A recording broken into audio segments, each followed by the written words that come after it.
Hiya, this is going to be the end of Miss Peregrine's Home for Peculiar Children, which includes Chapter 10 and Chapter 11. I decided to finish the book through to the end to celebrate the film actually coming out either today or tomorrow, depending on when I upload this. If you'd like to listen to the rest of the book first, please feel free to have a listen to the rest of the playlist. I'll leave the link in the description box below, but I hope you enjoy it. Chapter 10. On Tuesday night, most of what I thought I understood about myself had turned out to be wrong. On Sunday morning, my dad and I were supposed to pack our things and go home. I had just a few days to decide what to do, stay or go. Neither option seemed good. How could I possibly stay here and leave behind everything I'd known? But after all I'd learned, how could I go home? Even worse, there was no one I could talk to about it. Dad was out of the question. Emma made frequent and passionate arguments as to why I should stay, none of which acknowledged the life I would be abandoning, however meagre it seemed, or how the sudden inexplicable disappearance of their only child might affect my parents, or the stifling suffocation that Emma herself had admitted feeling inside the loop. She would only say, "With you here, it'll be better." Miss Peregrine was even less helpful. Her only answer was that she couldn't make such a decision for me, even though I only wanted to talk it through. Still, it was obvious she wanted me to stay. Beyond my own safety, my presence in the loop would make everyone safer, but I didn't relish the idea of spending my life as their watchdog. I was beginning to suspect my grandfather had felt the same way, and it was part of the reason he'd refused to return after the war. Joining the Peculiar Children would also mean I wouldn't finish high school or go to college or do any of the normal growing up things people do. Then again, I had to keep reminding myself I wasn't normal, and as long as hollows were hunting me, any life lived outside the loop would almost certainly be cut short. I'd spend the rest of my days living in fear, looking over my shoulder, tormented by nightmares, waiting for them to finally come back and punch my ticket. That sounded a lot worse than missing out on college. Then I thought, isn't there a third option? Couldn't I be like Grandpa Portman, who for 50 years had lived and thrived and fended off hollows outside the loop? That's when the self-deprecating voice in my head kicked in. He was a military-trained dummy, a stone-cold badass. He had a walk-in closet full of sawed-off shotguns. The man was Rambo compared to you. I could sign up for a class at the gun range, the optimistic part of me would think. Take karate, work out. Are you joking? You couldn't even protect yourself in high school. You had to bribe that redneck to be your bodyguard, and you'd wet your pants if you so much as pointed a real gun at anyone. No, I wouldn't. You're weak. You're a loser. That's why he never told you who you really were. He knew you couldn't handle it. Shut up, shut up. For days I went back and forth like this, stay or go. I obsessed constantly without resolution. Meanwhile, Dad completely lost steam on his book. The less he worked, the more discouraged he got. The more discouraged he got, the more time he spent in the bar. I'd never seen him drink that way. 6-7 beers a night. I didn't want to be around him when he was like that. He was dark, and when he wasn't sulking in silence, he would tell me things I really didn't want to know. "One of these days your mother's going to leave me," he said one night. "If I don't make something happen pretty soon, I really think she might." I started avoiding him. I'm not sure he even noticed. It became depressingly easy to lie about my comings and goings. Meanwhile, at the Home for Peculiar Children, Miss Peregrine instituted a near lockdown. It was like martial law had been declared. The smaller kids couldn't go anywhere without an escort. The older ones travelled in pairs, and Miss Peregrine had to know where everyone was at all times. Just getting permission to go outside was an ordeal. Sentries were drafted into rotating shifts to watch the front and rear of the house. At all times of the day and most of the night, you could see bored faces peeping out of windows. If they spotted someone approaching, they yanked a pull chain that rang a bell in Miss Peregrine's room, which meant that whenever I arrived, she'd be waiting inside the door to interrogate me. What was happening outside the loop? Had I seen anything strange? Was I sure I hadn't been followed? Not surprisingly, the kids began to go a little nuts. The little ones got rambunctious, while the older ones moped, complaining about the new rules in voices just loud enough to be overheard. Dramatic sighs erupted out of thin air, often the only cue that Millard had wandered into a room. Hugh's insects swarmed and stung people until they were banished from the house, after which Hugh spent all his time at the window, his bees screening the other side of the glass.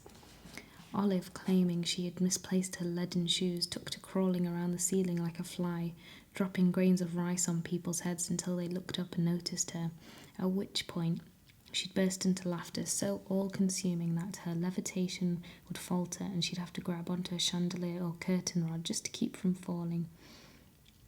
Strangest of all was Enoch, who disappeared into his basement laboratory to perform experimental surgeries on his clay soldiers that would have made Dr. Frankenstein cringe, amputating the limbs from 2 to make a hideous Spider-Man of a 3rd, or cramming 4 chicken hearts into a single chest cavity in an attempt to create a super clayman would never run out of energy.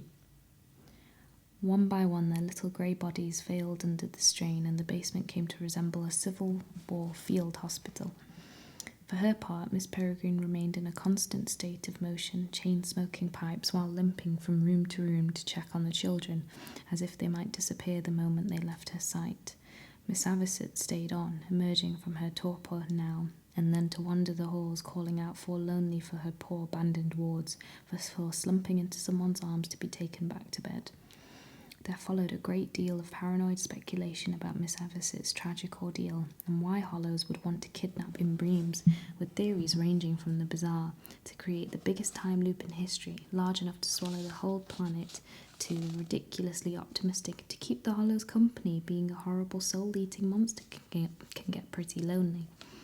Eventually a morbid quiet settles over the house. 2 days of confinement had made everyone lethargic, believing that routine was the best defence against depression. Miss Peregrine tried to keep everyone interested in her daily lessons, in preparing the daily meals, and in keeping the house spick and span, but whenever they weren't under direct orders to do something, the children sank heavily into chairs, stared listlessly out locked windows, paged through dog-eared books they'd read 100 times before, or slept. I'd never seen Horace's peculiar talent in action until one evening he began to scream. A bunch of us rushed upstairs to the garret where he'd been on a sentry duty to find him rigid in a chair, in the grips of what seemed to be a waking nightmare, clawing at the air in horror. At first his screaming was just that, but then he began to babble, yelling about the seas boiling and ash raining from the sky and an endless blanket of smoke smothering the earth. After a few minutes of these apocalyptic pronouncements, he seemed to wear himself out and fall into an uneasy sleep. The others had seen this happen before, often enough that there were photos of his episodes in Miss Peregrine's album, and they knew what to do. Under the headmistress's direction, they carried him by the arms and legs to bed, and when he woke a few hours later, he claimed he couldn't remember the dream, and that dreams he couldn't remember rarely came true. The others accepted this because they already had too much else to worry about. I sensed he was holding something back. When someone goes missing in a town as small as Carnholm, it doesn't go unnoticed.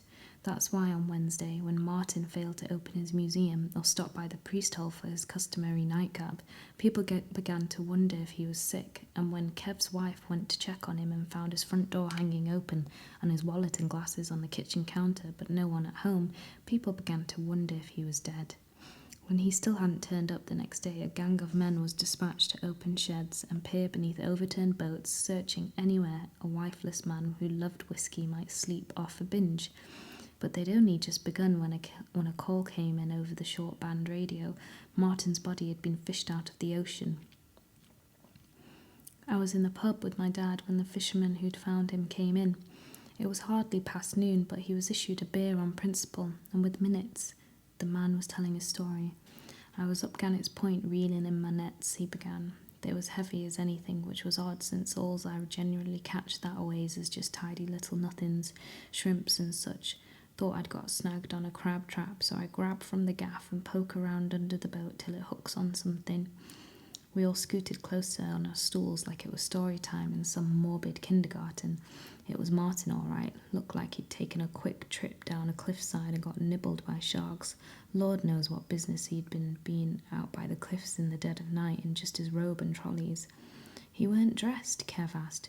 Dressed for bed, maybe, said the fisherman, not for a walk in the wet. Brief prayers were muttered for Martin's soul, and then people began trading theories. Within minutes, the place was a smoke-filled den of tipsy Sherlock Holmeses.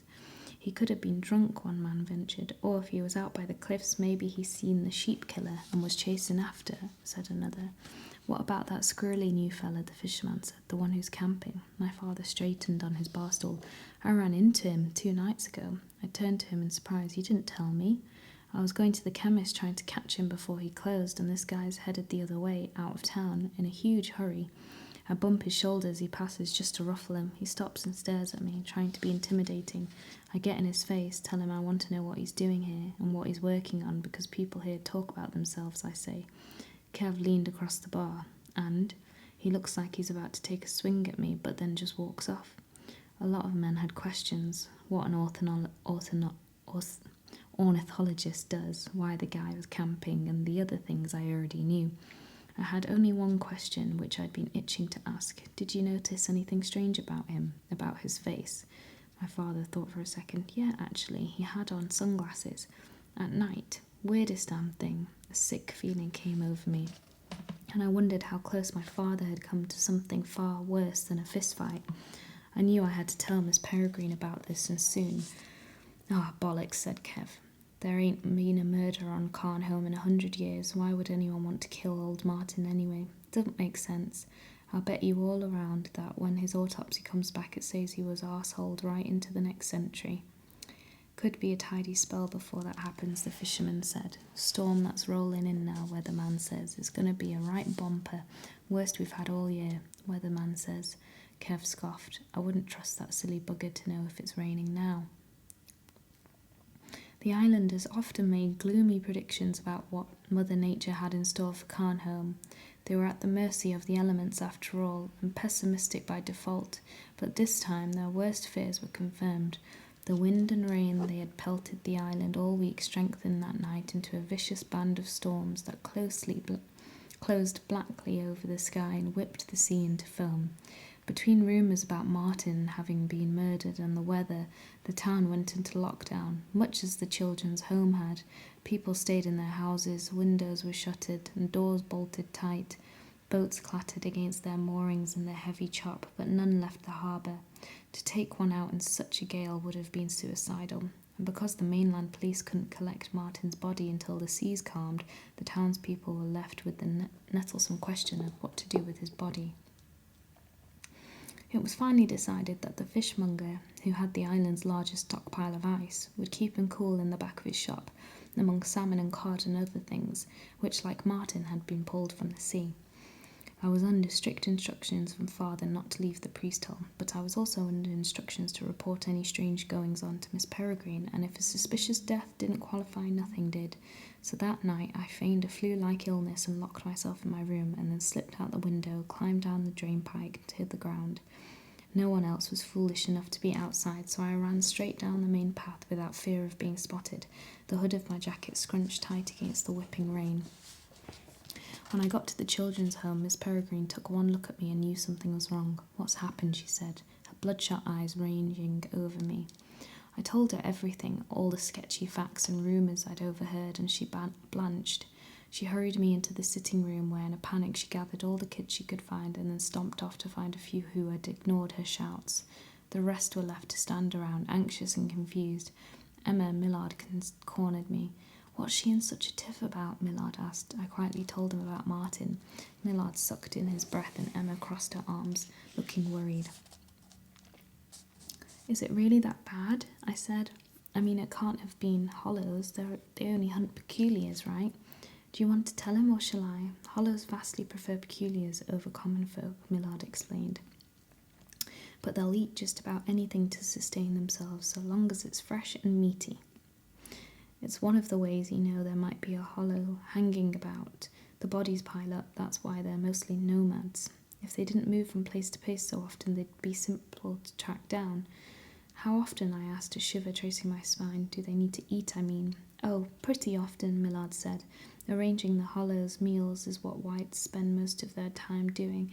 They look for peculiars when they can, but a gobsmacking portion of their energy and effort is spent tracking down common victims for the hollows, animal and human, and then hiding the mess. His tone was academic, as if discussing the breeding patterns of a mildly interesting species of rodent. But don't the whites get caught? I said. I mean, if they're helping murder people, you'd think some. Some do, Emma said. Wager you've heard of a few if you followed the news. There was one fellow, they found him with human heads in the icebox and giblety goodies in a stock pot over on a low boil like he was making Christmas dinner. In your time, this wouldn't have been so very long ago. I remembered vaguely a sensationalised late-night TV special about a cannibalistic serial killer from Milwaukee who'd been apprehended in similarly gruesome circumstances. You mean Jeffrey Dahmer? I believe that was the gentleman's name, yes, said my lord. Fascinating case. Seems he never lost his taste for the fresh stuff, though he'd not been a hollow for many years. I thought you guys weren't supposed to know about the future, I said. Emma flashed a canny smile. The bird only keeps good things about the future to herself, but you can bet we hear all the brown trouser bits. Then Miss Peregrine returned, pulling Enoch and Horace behind her by their shirt sleeves. Everyone came to attention. We've just had a word of a new threat, she announced, giving me an appreciative nod. A man outside our loop has died under suspicious circumstances.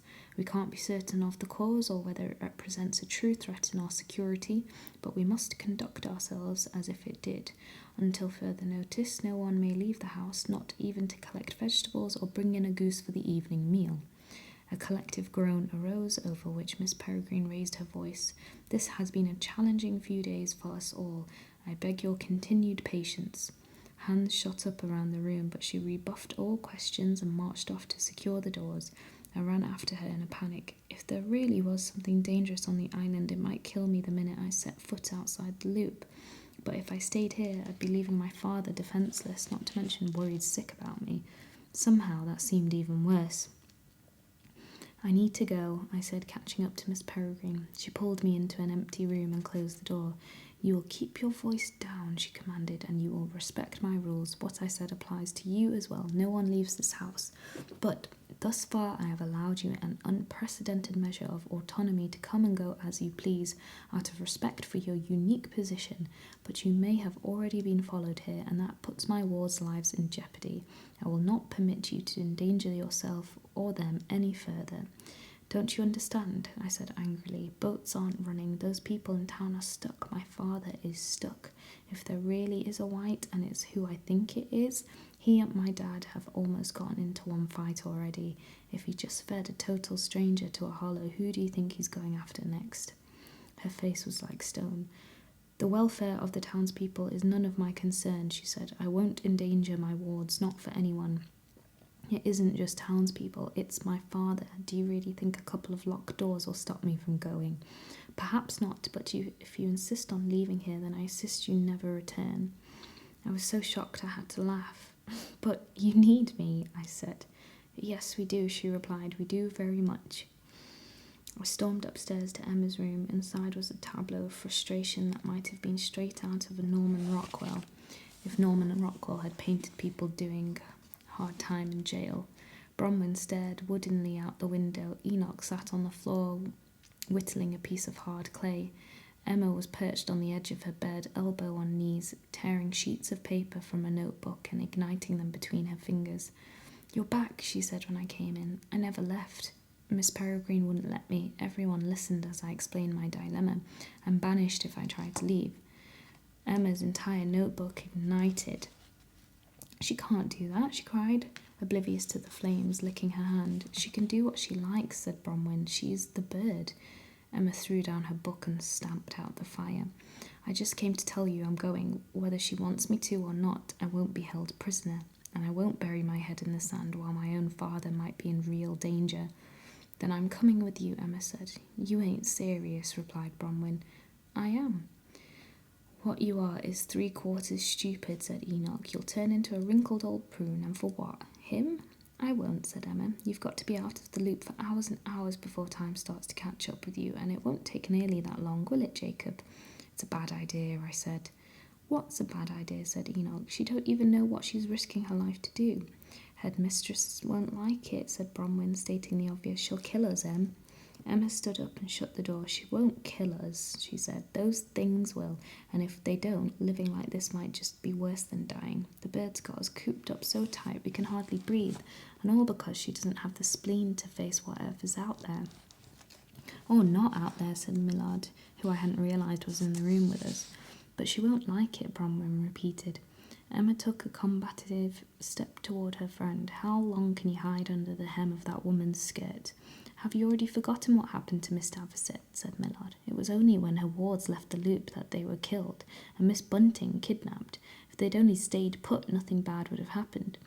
Nothing bad? Emma said dubiously. Yes, it's true that hollows can't go through loops, but whites can, which is just how those kids were tricked into leaving. Should we sit on our bums and wait for them to come through our front door? What if rather than clever disguises this time they bring guns? That's what I'd do, said Enoch. Wait till everyone's asleep and then slide down the chimney like Santa Claus and blam.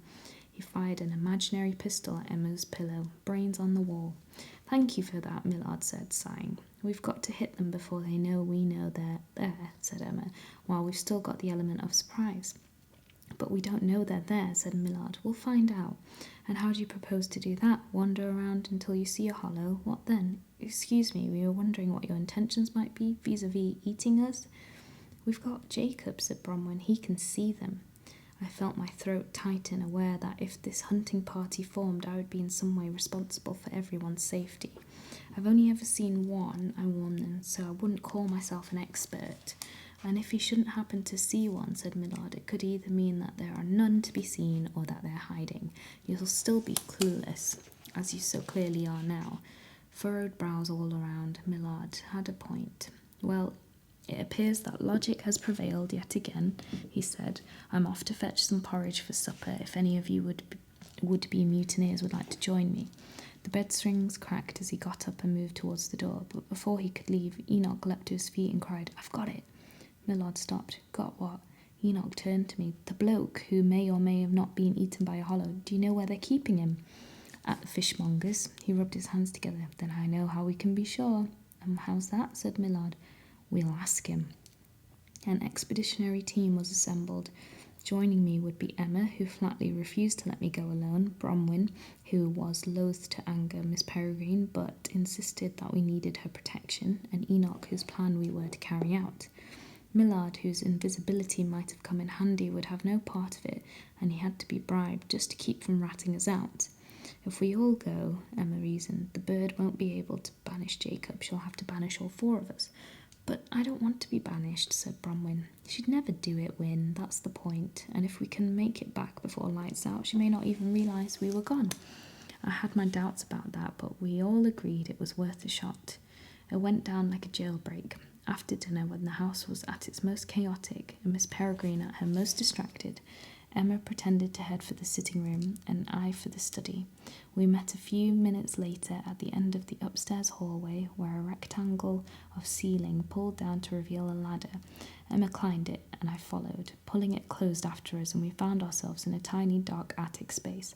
At one end was a vent easily unscrewed that led out onto a flat section of roof. We stepped into the night air to find the others already waiting. Bronwyn gave us each a crushing hug and handed out black rain slickers she'd snagged, which I'd suggested we wear to provide some measure of protection from the storm raging outside the loop. I was about to ask how we were planning to reach the ground when I saw Olive float into view past the edge of the roof. Who's keen for a game of parachute? She said, smiling broadly. She was barefoot and wore a rope knotted around her waist. Curious what she was attached to, I peeked over the roof to see Fiona, rope in hand, hanging out a window and waving up at me. Apparently we had accomplices. You first, Enoch barked. Me, I said, backing nervously away from the edge. Grab hold of Olive and jump, Emma said. I don't remember this plan involving me shattering my pelvis. You won't, dummy, if you just hang on to Olive. It's great fun. We've done it loads of times. She thought for a moment. Well, one time. There seemed to be no alternative, so I steeled myself and approached the roof's edge.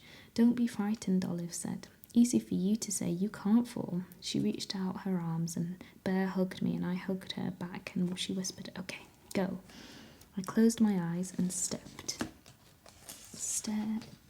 into the void. Instead of the drop I'd feared, we drifted slowly to the ground like a balloon leaking helium.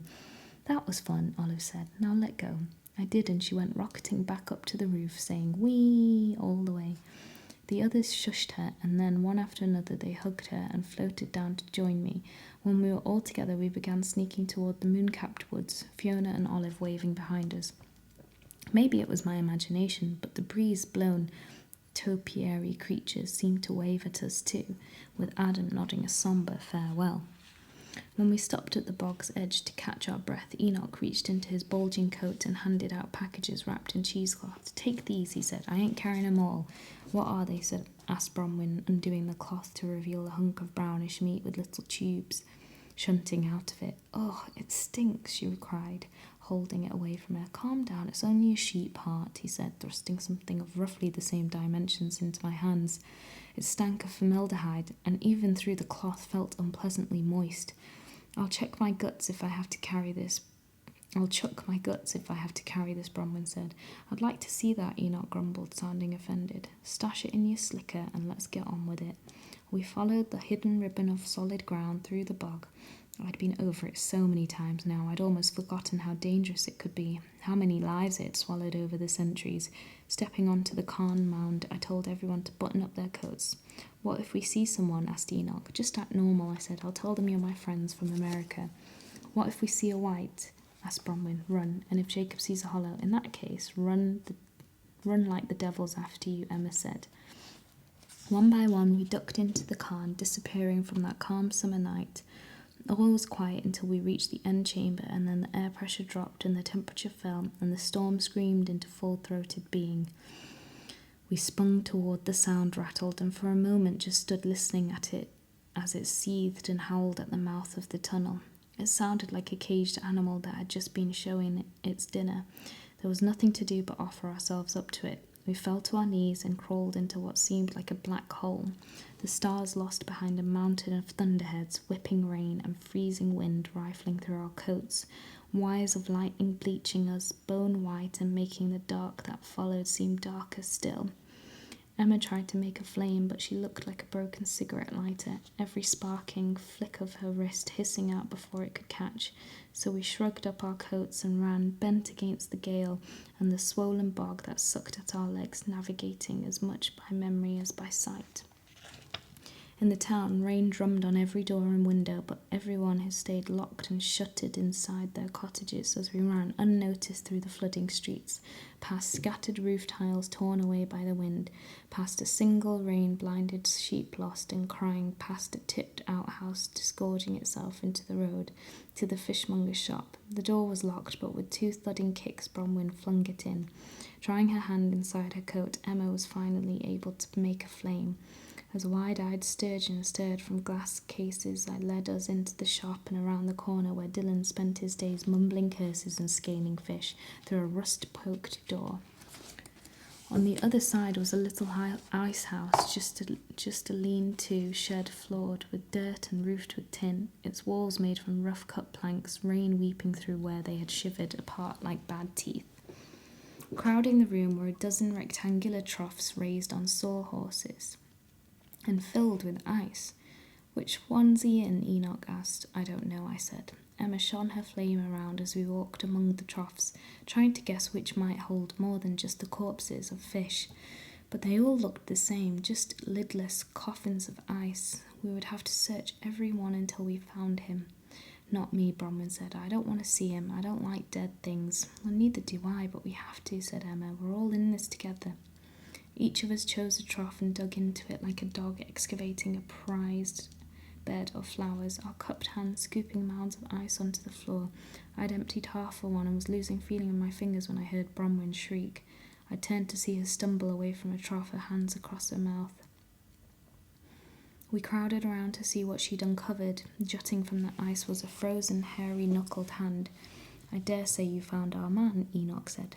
And through split fingers the rest of us watched as he scraped away more ice, slowly revealing an arm, then a torso, and finally Martin's entire wrecked body. It was an awful sight. His limbs were twisted in improbable directions. His trunk had been scissored open and emptied out, ice filling the cavity where his vitals had been. When his face appeared, there was a collective intake of breath. Half was a purple contusion that hung in strips like a shredded mask. The other was just undamaged enough to recognise him by a jaw stippled with beard, a jigsawed section of cheek and brow, and one green eye, filmed over and gazing emptily. He wore only boxers and ragged scraps of a terry cloth robe. There was no way he walked by himself out into the cliffs at night dressed like that. Someone or something had dragged him there.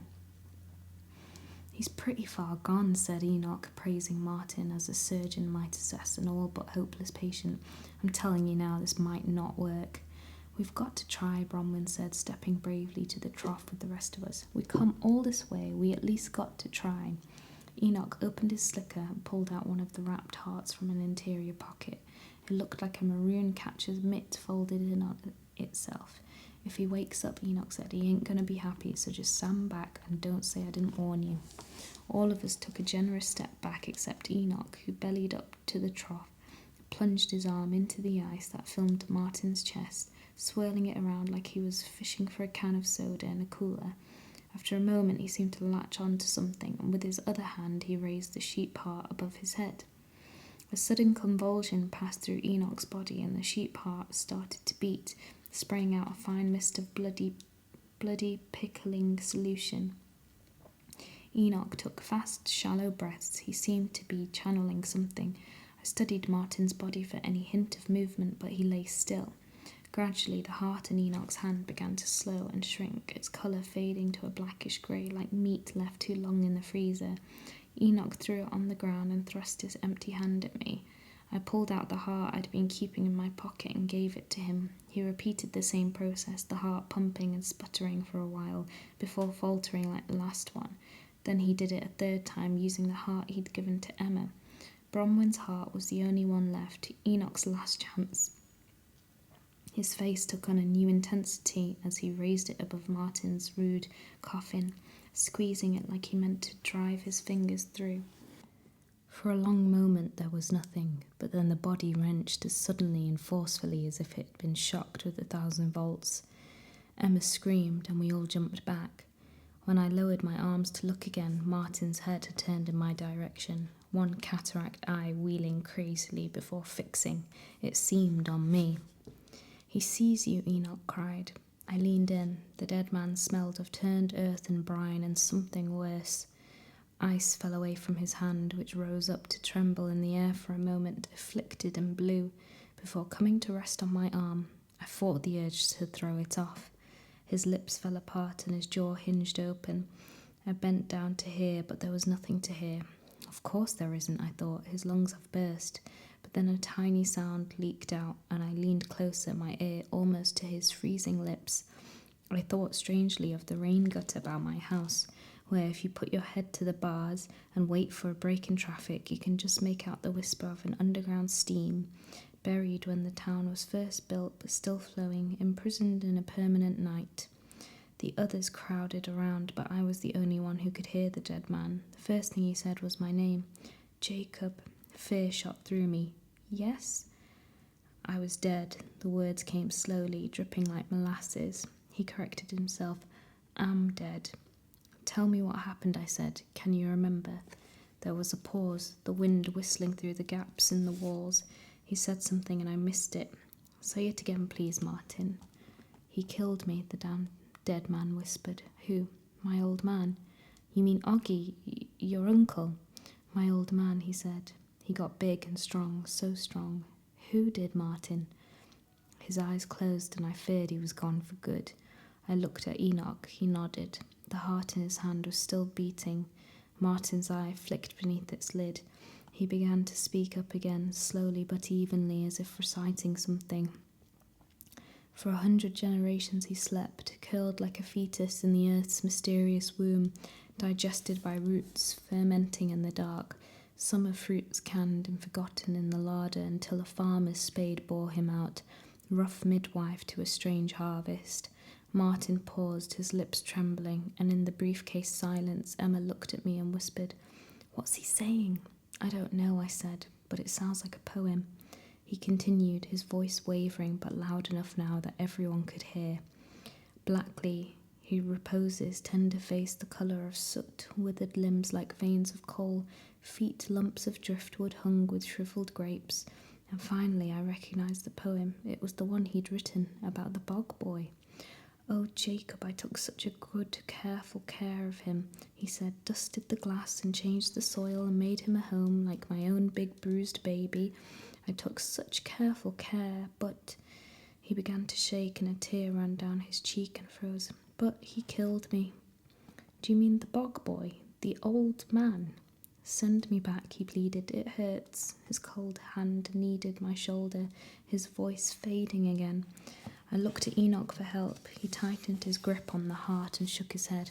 "Quick now, mate," he said.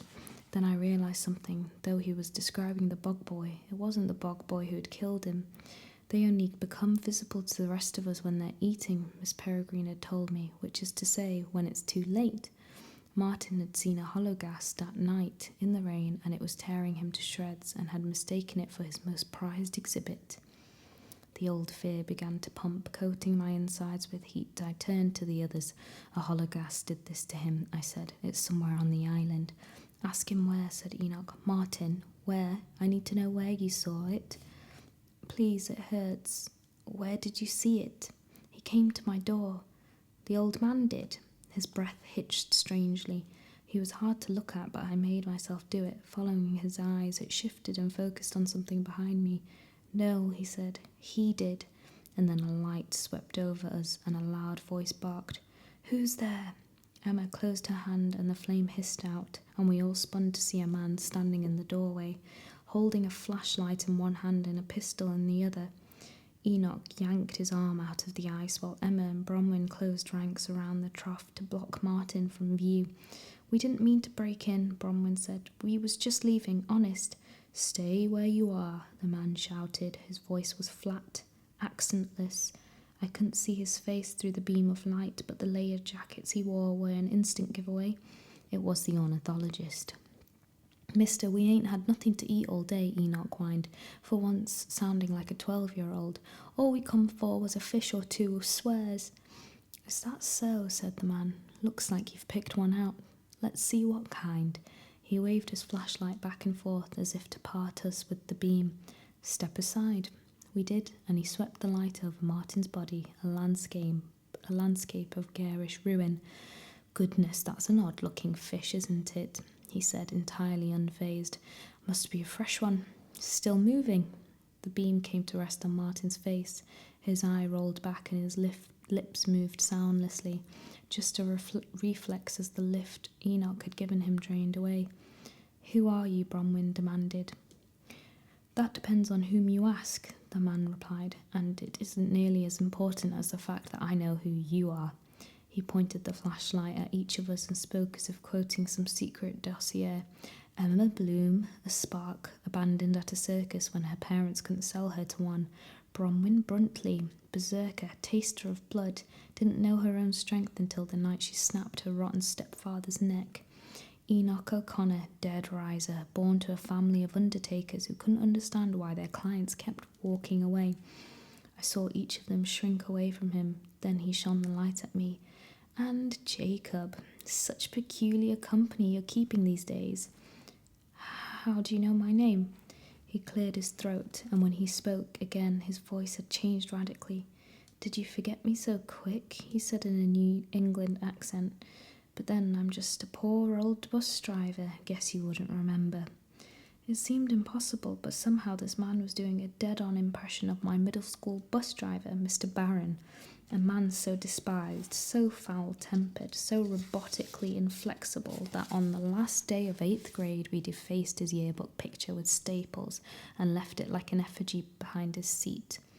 I was just remembering what he used to say as I got off the bus every afternoon when the man before me sang it out. "End of the line, Portman." "Mr. Barron?"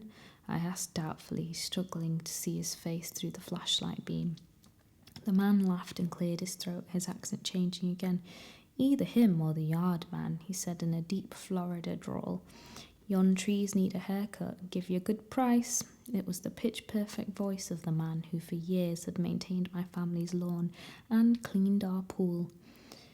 How are you doing that? I said. How do you know those people? Because I am those people, he said, his accent flat again. He laughed, relishing my baffled horror. Something occurred to me. Had I ever seen Mr. Barron's eyes? Not really. He was always wearing these giant old man sunglasses that wrapped around his face. The yard man wore sunglasses too, and a wide-brimmed hat.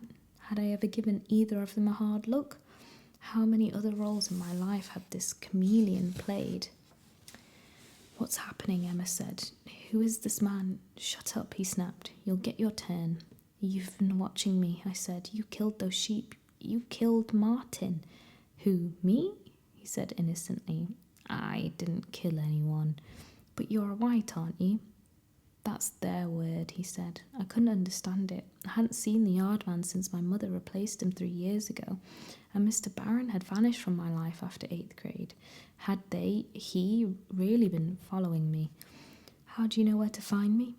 Why, Jacob, he said, his voice changing yet again. You told me yourself, in confidence, of course.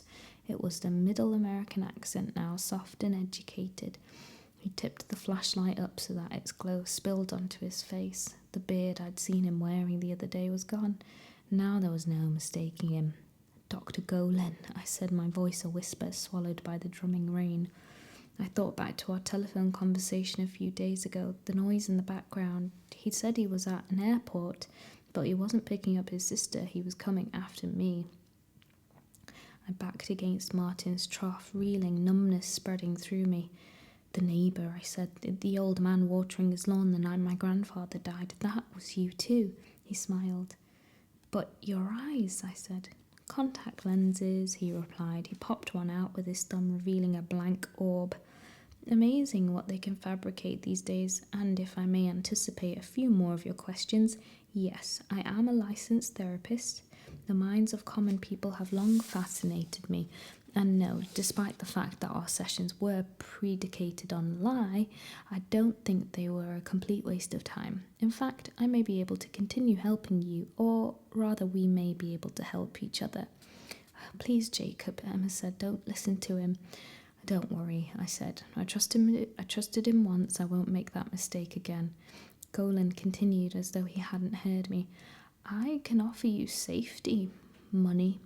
I can give you your life back, Jacob. All you have to do is work with us. Us? Malthus and me, he said, turning to call over his shoulder. Come and say hello, Malthus. A shadow appeared in the doorway behind him, and a moment later we were overcome by a noxious wave of stench. Bronwyn gagged and fell back a step, and I saw Emma's fists clench as if she were thinking about charging it. I touched her arm and mouthed, Wait. This is all I'm proposing, Golan continued, trying to sound reasonable. Help us find more like you. In return, you'll have nothing to fear from Malthus or his kind. You can live at home. In your free time, you'll come with me and see the world, and we'll pay you handsomely. We'll tell your parents you're my research assistant. If I agree, I said, what happens to my friends? He made a dismissive gesture with his gun. They made their choice long ago. What's important is that there's a grand plan in motion, Jacob, and you'll be part of it. Did I consider it? I suppose I must have, if only for a moment. Dr. Golan was offering me exactly what I'd been looking for, a third option, a future that was neither stay here forever nor leave and die. But one look at my friends, their faces etched with worry, banished any temptation. Well, said Golan, what's your answer? I'd die before I did anything to help you. Ah, he said, but you already have helped me. He began to back toward the door. It's a pity we won't have any more sessions together, Jacob. Though it isn't a total loss, I suppose. The 4 of you together might be enough to finally shift old Mathis out of the debased form he's been stuck in so long. Oh no, Enoch whimpered. I don't want to be eaten. Don't cry, it's degrading, snapped Bronwyn. We'll just have to kill them, that's all. I wish I could stay and watch, Golan said from the doorway. I do love to watch. And then he was gone, and we were alone with it. I could hear the creature breathing in the dark, a viscid leaking like faulty pipeworks. We each took a step back, then another, until our shoulders met the wall and we stood together like condemned prisoners before a firing squad. "I need a light," I whispered to Emma, who was in such shock that she seemed to have forgotten her own power. Her hand came ablaze, and among the flickering shadows I saw it lurking among the troughs, my nightmare. It stooped there, hairless and naked, mottled grey-black skin hanging off its frame in loose folds, its eyes collared and dripping putrefaction, legs bowed and feet clubbed and hands gnarled into useless claws, every part looking withered and wasted like the body of an impossibly old man, save one. Its outsized jaws were its main feature, a bulging enclosure of teeth as tall and sharp as little steak knives that the flesh of its mouth was hopeless to contain, so that its lips were perpetually drawn in a deranged smile. And then those awful teeth came unlocked, its mouth reeling open to admit 3 wiry tongues into the air, each as thick as my wrist. They unspooled across half the room's length, 10 feet or more, and then hung there, wriggling, the creature breathing raggedly through a pair of leprous holes in its face, as if tasting our scent, considering how best to devour us. That we would be so easy to kill was the only reason we weren't dead already. Like a gourmand about to enjoy a fine meal, there was no reason to rush things. The others couldn't see it in the way I did, but recognised its shadow projected on the wall and that of its rope-like tongues. Emma flexed her arm, and her flame burned brighter. "What's it doing?" she whispered. "Why hasn't it come at us?" "It's playing with us," I said. It knows we're trapped." "We ain't any such thing," Bronwyn muttered. "Just give me one square go at its face. I'll punch its bloody teeth in." "I wouldn't get anywhere near those teeth if I were you," I said. The hollow took a few lumbering steps forward to match the ones we'd taken back, its tongues unfurling more and then splitting apart, one coming toward me, another towards Enoch, and the third toward Emma. "Leave us be," Emma yelled, lashing out with her hand like a torch. The tongue twisted away from her flame, then inched back like a snake preparing to strike. "We've got to try for the door," I yelled. "The hollow's by the 3rd trough from the left, so keep to the right." "We'll never make it," Enoch cried. One of the tongues touched him on the cheek and he screamed. "We'll go on 3, Emma shouted. 1. And then Bronwyn launched herself toward the creature, howling like a banshee. The creature shrieked and reared up, its bunched skin pulling tight. Just as it was about to lash its trident of tongues at her, she rammed Martin's eyes through with full weight of her body, and levered her arms under it as it tipped and then heaved it, and the whole huge thing, full of ice and fish and Martin's body, careened through the air and fell upon the hollow with a terrific crash. Bronwyn spun and bounded back in our direction. "Move," she cried, and I leapt away as she collided with the wall beside me, kicking a hole through the rotten planks. Enoch, the smallest of us, dove through first, followed by Emma, and before I could protest, Bronwyn had grabbed me by the shoulders and tossed me out into the wet night. I landed chest first in a puddle. The cold was shocking, but I was elated to feel anything other than the hollow's tongue wrapping around my throat. Emma and Enoch hauled me to my feet and we took off running. A moment later, Emma shouted Bronwyn's name and stopped. We turned, realising she hadn't come with us. We called for her and scanned the dark, not quite brave enough to run back, and then Enoch shouted, "There!" and we saw Bronwyn leaning against a corner of the ice house. "What's she doing?" cried Emma. "Bronwyn, run!" It looked as though she was hugging the building. Then she stepped back and took a running start and rammed her shoulder into its corner support, and like a house made of matchsticks, the whole thing tumbled in on itself, a cloud of pulverized ice and splintered wood puffing out and blowing down the street in a gust of wind. We all hollered and cheered as Bronwyn sprinted towards us with a manic grin on her face, then stood in the pelting rain, hugging her and laughing. It didn't take long for our moods to darken, though, as the shock of what had just happened set in, and then Emma turned to me and asked the question that must have been on all their minds. "Jacob, how did that white know so much about you and us?" "You called him a doctor," said Enoch. "He was my psychiatrist." "Psychiatrist," Enoch said. "That's just grand. Not only did he betray us to a white, he's mad to boot." Take it back, Emma yelled, shoving him hard. He was about to shove back when I stepped between them. Stop, I said, pushing them apart. I faced Enoch. You're wrong, I'm not crazy. He let me think I was, though all along he must have known I was peculiar. You're right about one thing, though. I did betray you. I told my grandfather's stories to a stranger. It's not your fault, Emma said. You couldn't have known we were real. Of course he could have, shouted Enoch. Abe told him everything, even showed him bloody pictures of us. Golan knew everything but how to find you, I said, and I led him straight here. But he tricked you, said Bronwyn. I just want you to know that I'm sorry. Emma hugged me. It's all right. We're alive. For now, said Enoch, but that maniac is still out there, and considering how willing he was to feed us all to his pet hologast, it's a good bet he's figured out how to get into the loop on his own. Oh, God, you're right, said Emma. Well then, I said, we better get there before he does. And before it does, Bronwyn added. We turned to see her pointing at the wrecked ice house where broken boards had begun to shift in the collapsed pile. I imagine he'll be coming for us directly, and I'm fresh out of houses to drop on him. Someone shouted, run, but we already were, tearing down the path toward the one place the hollow couldn't reach us, the loop.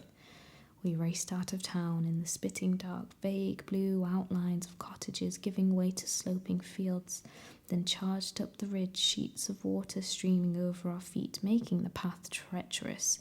Enoch slipped and fell. We hauled him up and ran on. As we were about to crest the ridge, Bronwyn's feet went out from under her too, and she slid down 20 feet before she could stop herself. Emma and I ran back to help, and as we took our arms, and I turned to look behind us, hoping to catch a glimpse of the creature, but there was only inky, swirling rain.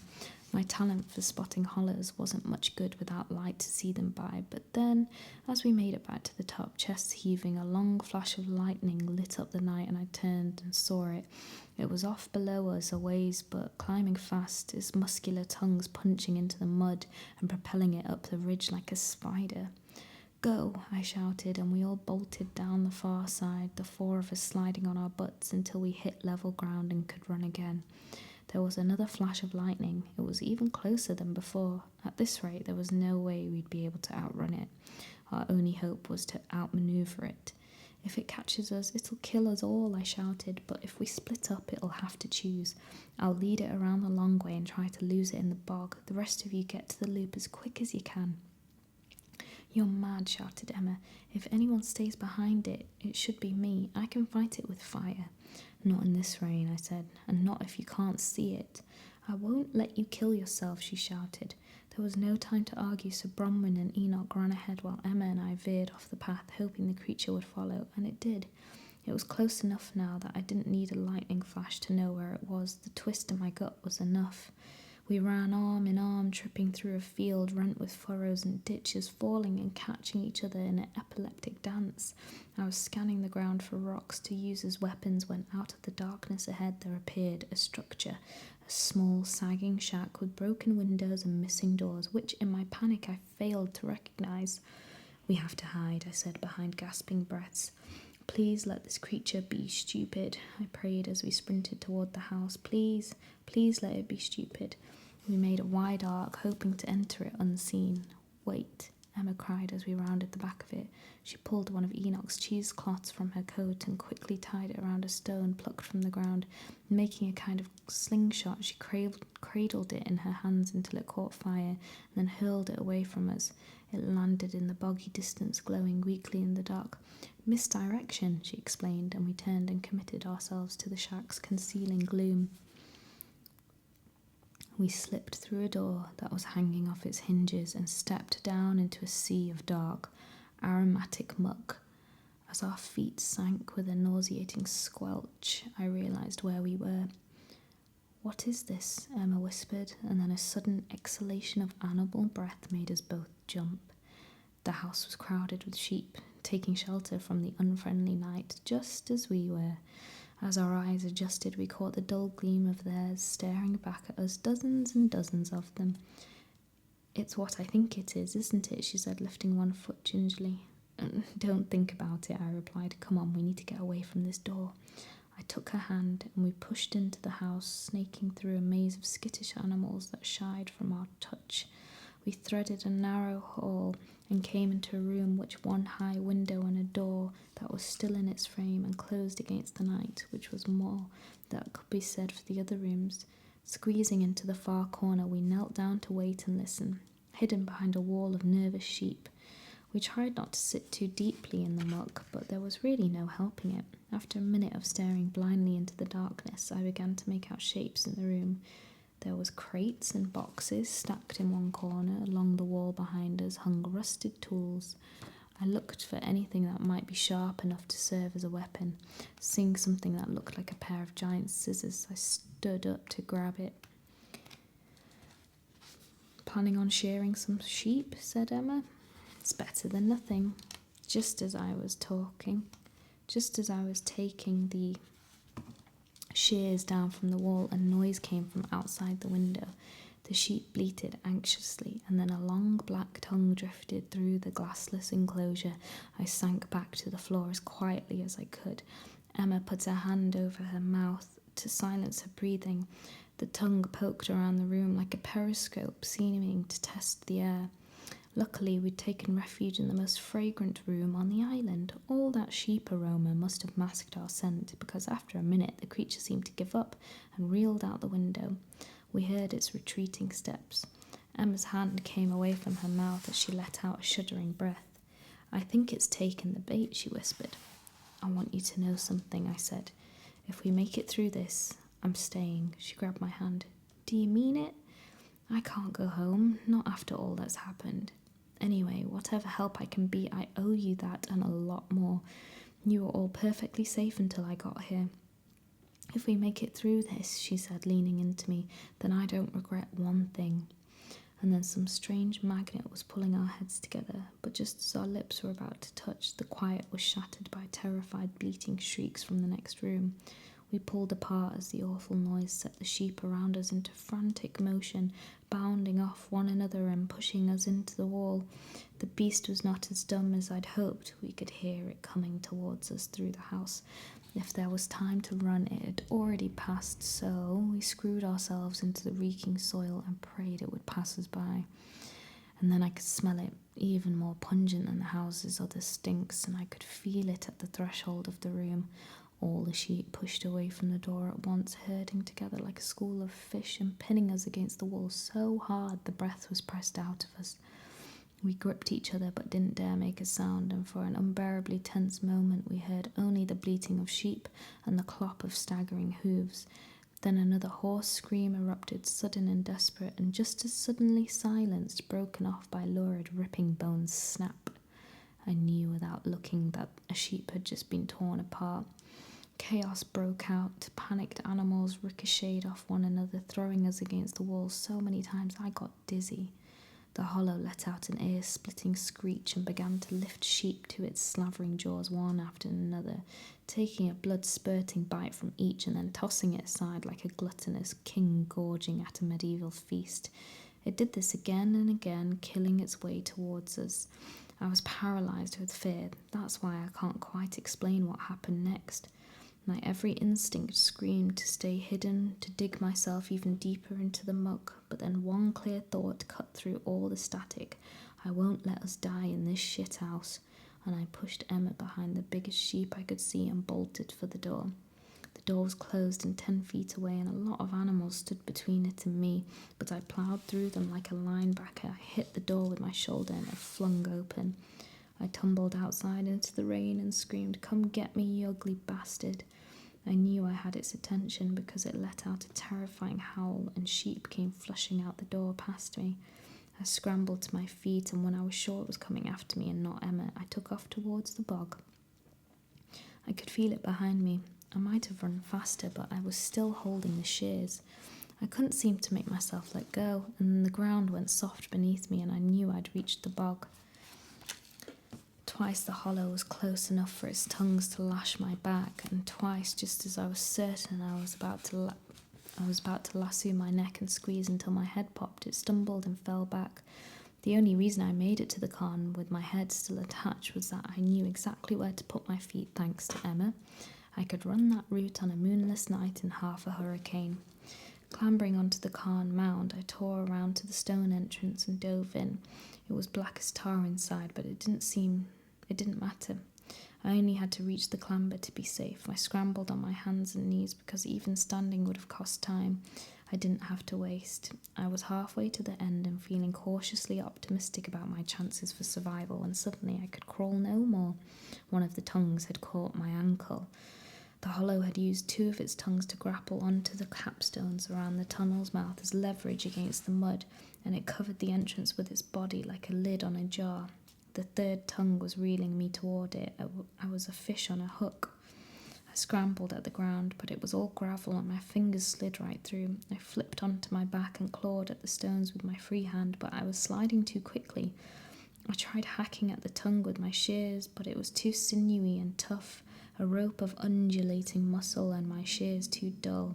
So I squeezed my eyes shut because I didn't want its gaping jaws to be the last thing I'd ever see, and gripped the shears in front of me with both hands. Time seemed to stretch out like they say it does in car crashes and train accidents and free falls from aeroplanes, and the next thing I felt was a bone-jar-ring collision as I slammed into the hollow. All the breath rushed out of me and I heard it scream. We flew out of the tunnel together and rolled down the cairn mound into the bog. When I opened my eyes again, I saw my shears buried to the hilt in the beast's eye sockets. It howled like 10 pigs being gelded, rolling and thrashing in the rain-swollen mud, weeping a black river of itself, viscous fluid pumping over the blade's rusting handle. I could feel it dying, the life draining out of it, its tongue loosening around my ankle. I could feel the difference in me too, the panicking clutch in my stomach slowly coming undone. Finally, the creature stiffened and sank from view, slime closing over its head, a slick of dark blood, the only sign it had ever been there. I could feel the bog sucking me down with it. The more I struggled, the more it seemed to want me. What a strange find the two of us would make 1,000 years from now, I thought, preserved together in the peat. I tried to paddle towards solid ground, but succeeded only in pushing myself deeper. The muck seemed to climb me, rising up my arms, my chest, collaring my throat like a noose. I screamed for help, and miraculously help came, in the form of what I thought at first was a firefly flashing as it flew toward me. Then I heard Emma call out, and I answered. A tree branch landed in the water. I grabbed it, and Emma pulled, and when I finally came out of the bog, I was shaking too hard to stand. Emma sank down beside me and I fell into her arms. I killed it, I thought. I really killed it. All the time I'd spent being afraid, I never dreamed I could actually kill one. It made me feel powerful. Now I could defend myself. I knew I'd never be as strong as my grandfather, but I wasn't a gutless weakling either. I could kill them. I tested out the words. It's dead. I killed it. I laughed. Emma hugged me, pressing her cheek against mine. I know we would have been proud of you, she said. We kissed, and it was gentle and nice, rain dripping from our noses and running warm into our just open mouths. Too soon she broke away and whispered, What you said before. Did you mean it? I'll stay, I said. If Miss Peregrine will let me. She will. I'll make certain of it. Before we worry about that, we'd better find my psychiatrist and take away his gun. Right, she said, her expression hardening. No time to waste then. We left the rain behind and emerged into a landscape of smoke and noise. The loop hadn't yet reset, and the bog was pocked with bomb holes, the sky buzzing with planes, walls of orange flame marching against the distant tree line. I was about to suggest we wait until today became yesterday and all this disappeared before trying to cross to the house when a set of brawny arms clasped around me. You're alive, Bronwyn cried. Enoch and Hugh were with her, and when she pulled away, they moved in to shake my hand and look me over. I'm sorry I called you a traitor, Enoch said. I'm glad you're not dead. Me too, I replied. All in one piece, Hugh asked, looking me over. 2 arms and 2 legs, I said, kicking out my limbs to demonstrate their wholeness. And you won't have to worry about that hollow anymore. We killed it. Oh, stuff the modesty, Emma said proudly. You killed it. That's brilliant, Hugh said, but neither he nor the other 2 could muster a smile. What's the matter? I asked. Wait, why are you 3 at the house? Where's Miss Peregrine? She's gone, said Bronwyn, her lip trembling. Miss Avocet too. He took them. Oh God, said Emma. said Emma. We were too late. He come in with a gun, Hugh said, studying the dirt. Tried to take Claire hostage, but she chomped him with her back mouth, so he grabbed me instead. I tried to fight, but he knocked me upside the skull with his gun. He touched the back of his ear and his fingers came away spotted with blood.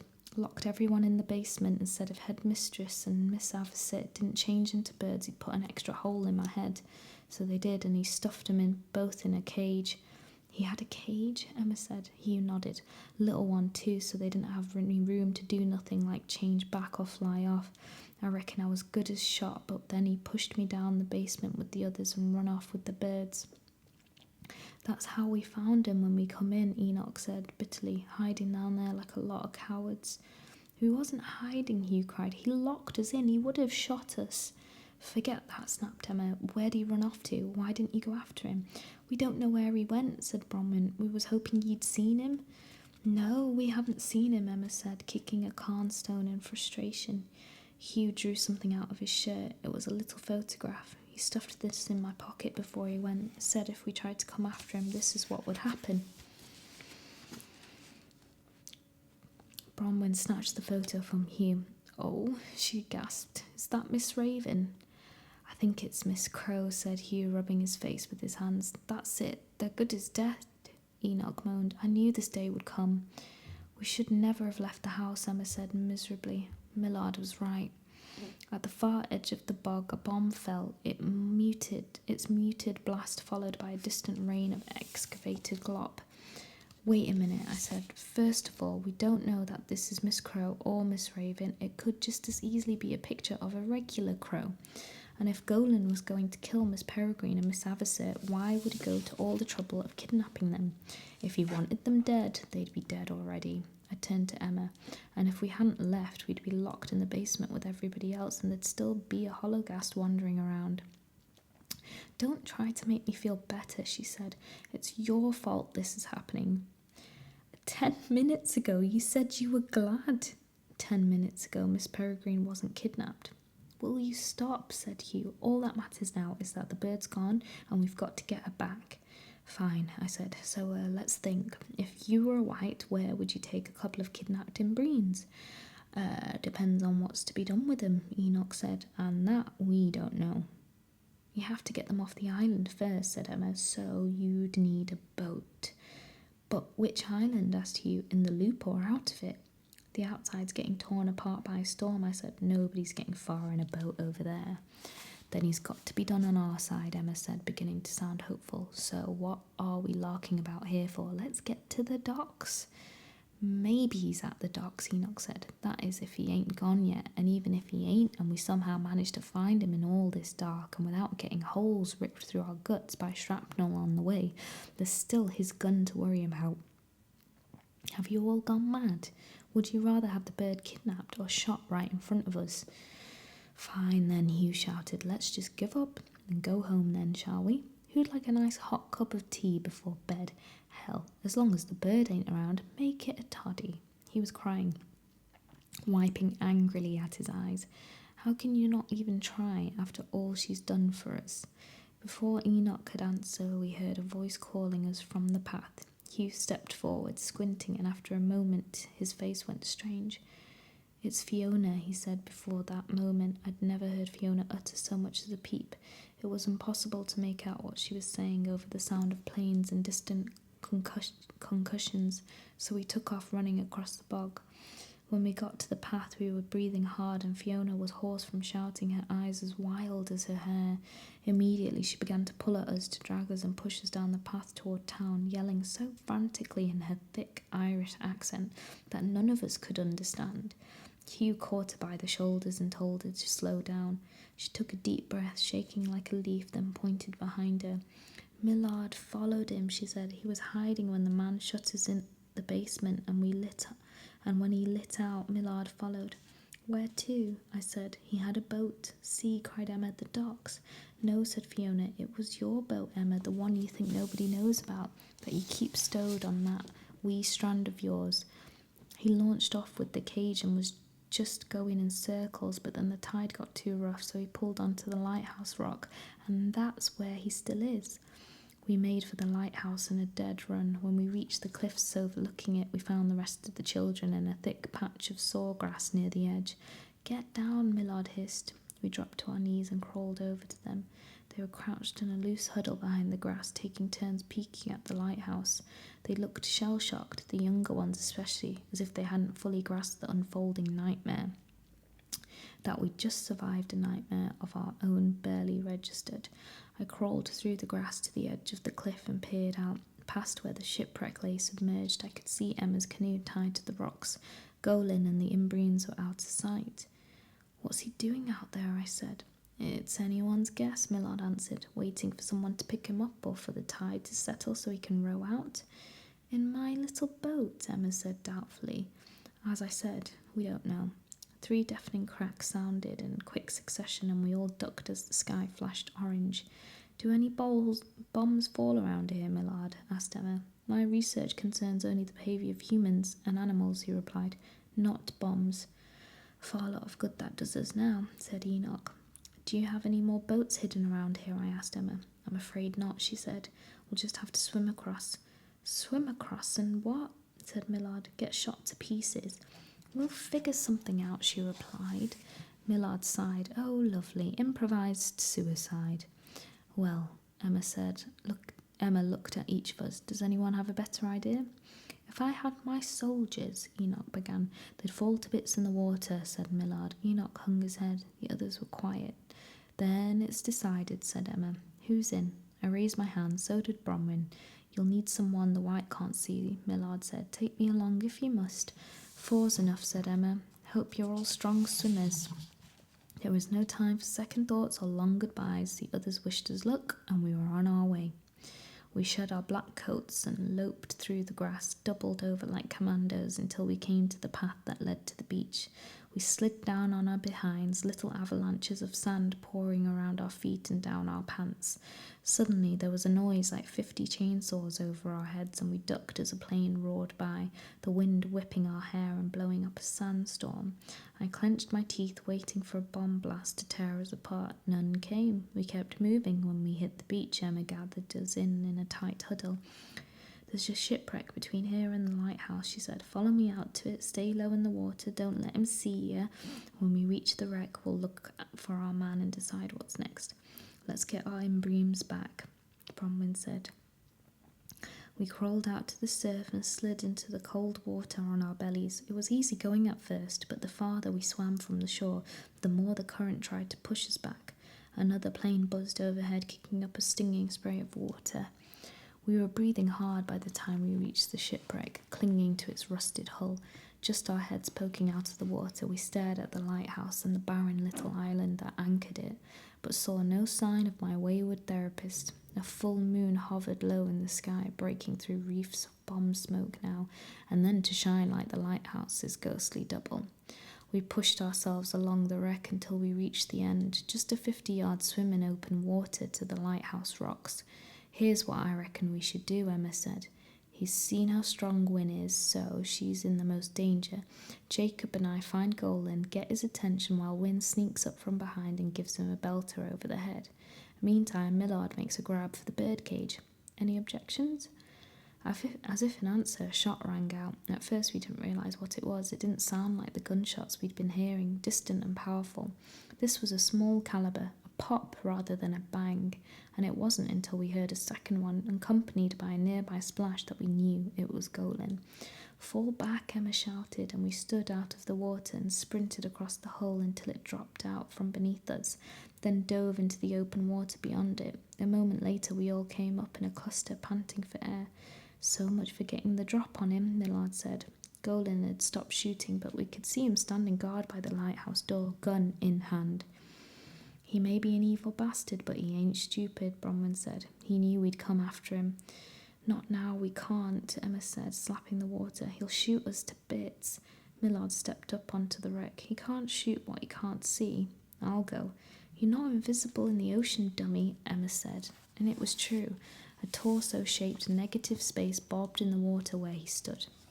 "More than you are," he replied. "Anyhow, I followed him all the way across the island and he was none the wiser. I think I can manage a few 100 meters more." It was difficult to argue since our only remaining options were either giving up or running into a hail of gunfire. Fine, Emma said. If you really think you can make it, someone's got to be the hero, he replied and walked off across the hull. Famous last words, I muttered. In the smoky distance I saw Golan in the lighthouse doorway kneel down and take aim, levelling his arm across a railing. Look out, I shouted, but it was too late. A shot rang out, Millard screamed. We all clambered onto the wreck and raced towards him. I felt absolutely certain I was about to be shot, and for a moment I thought the splashes of our feet in the water were bullets raining down on us. But then the shooting stopped. Reloading, I thought, and we had a brief window of time.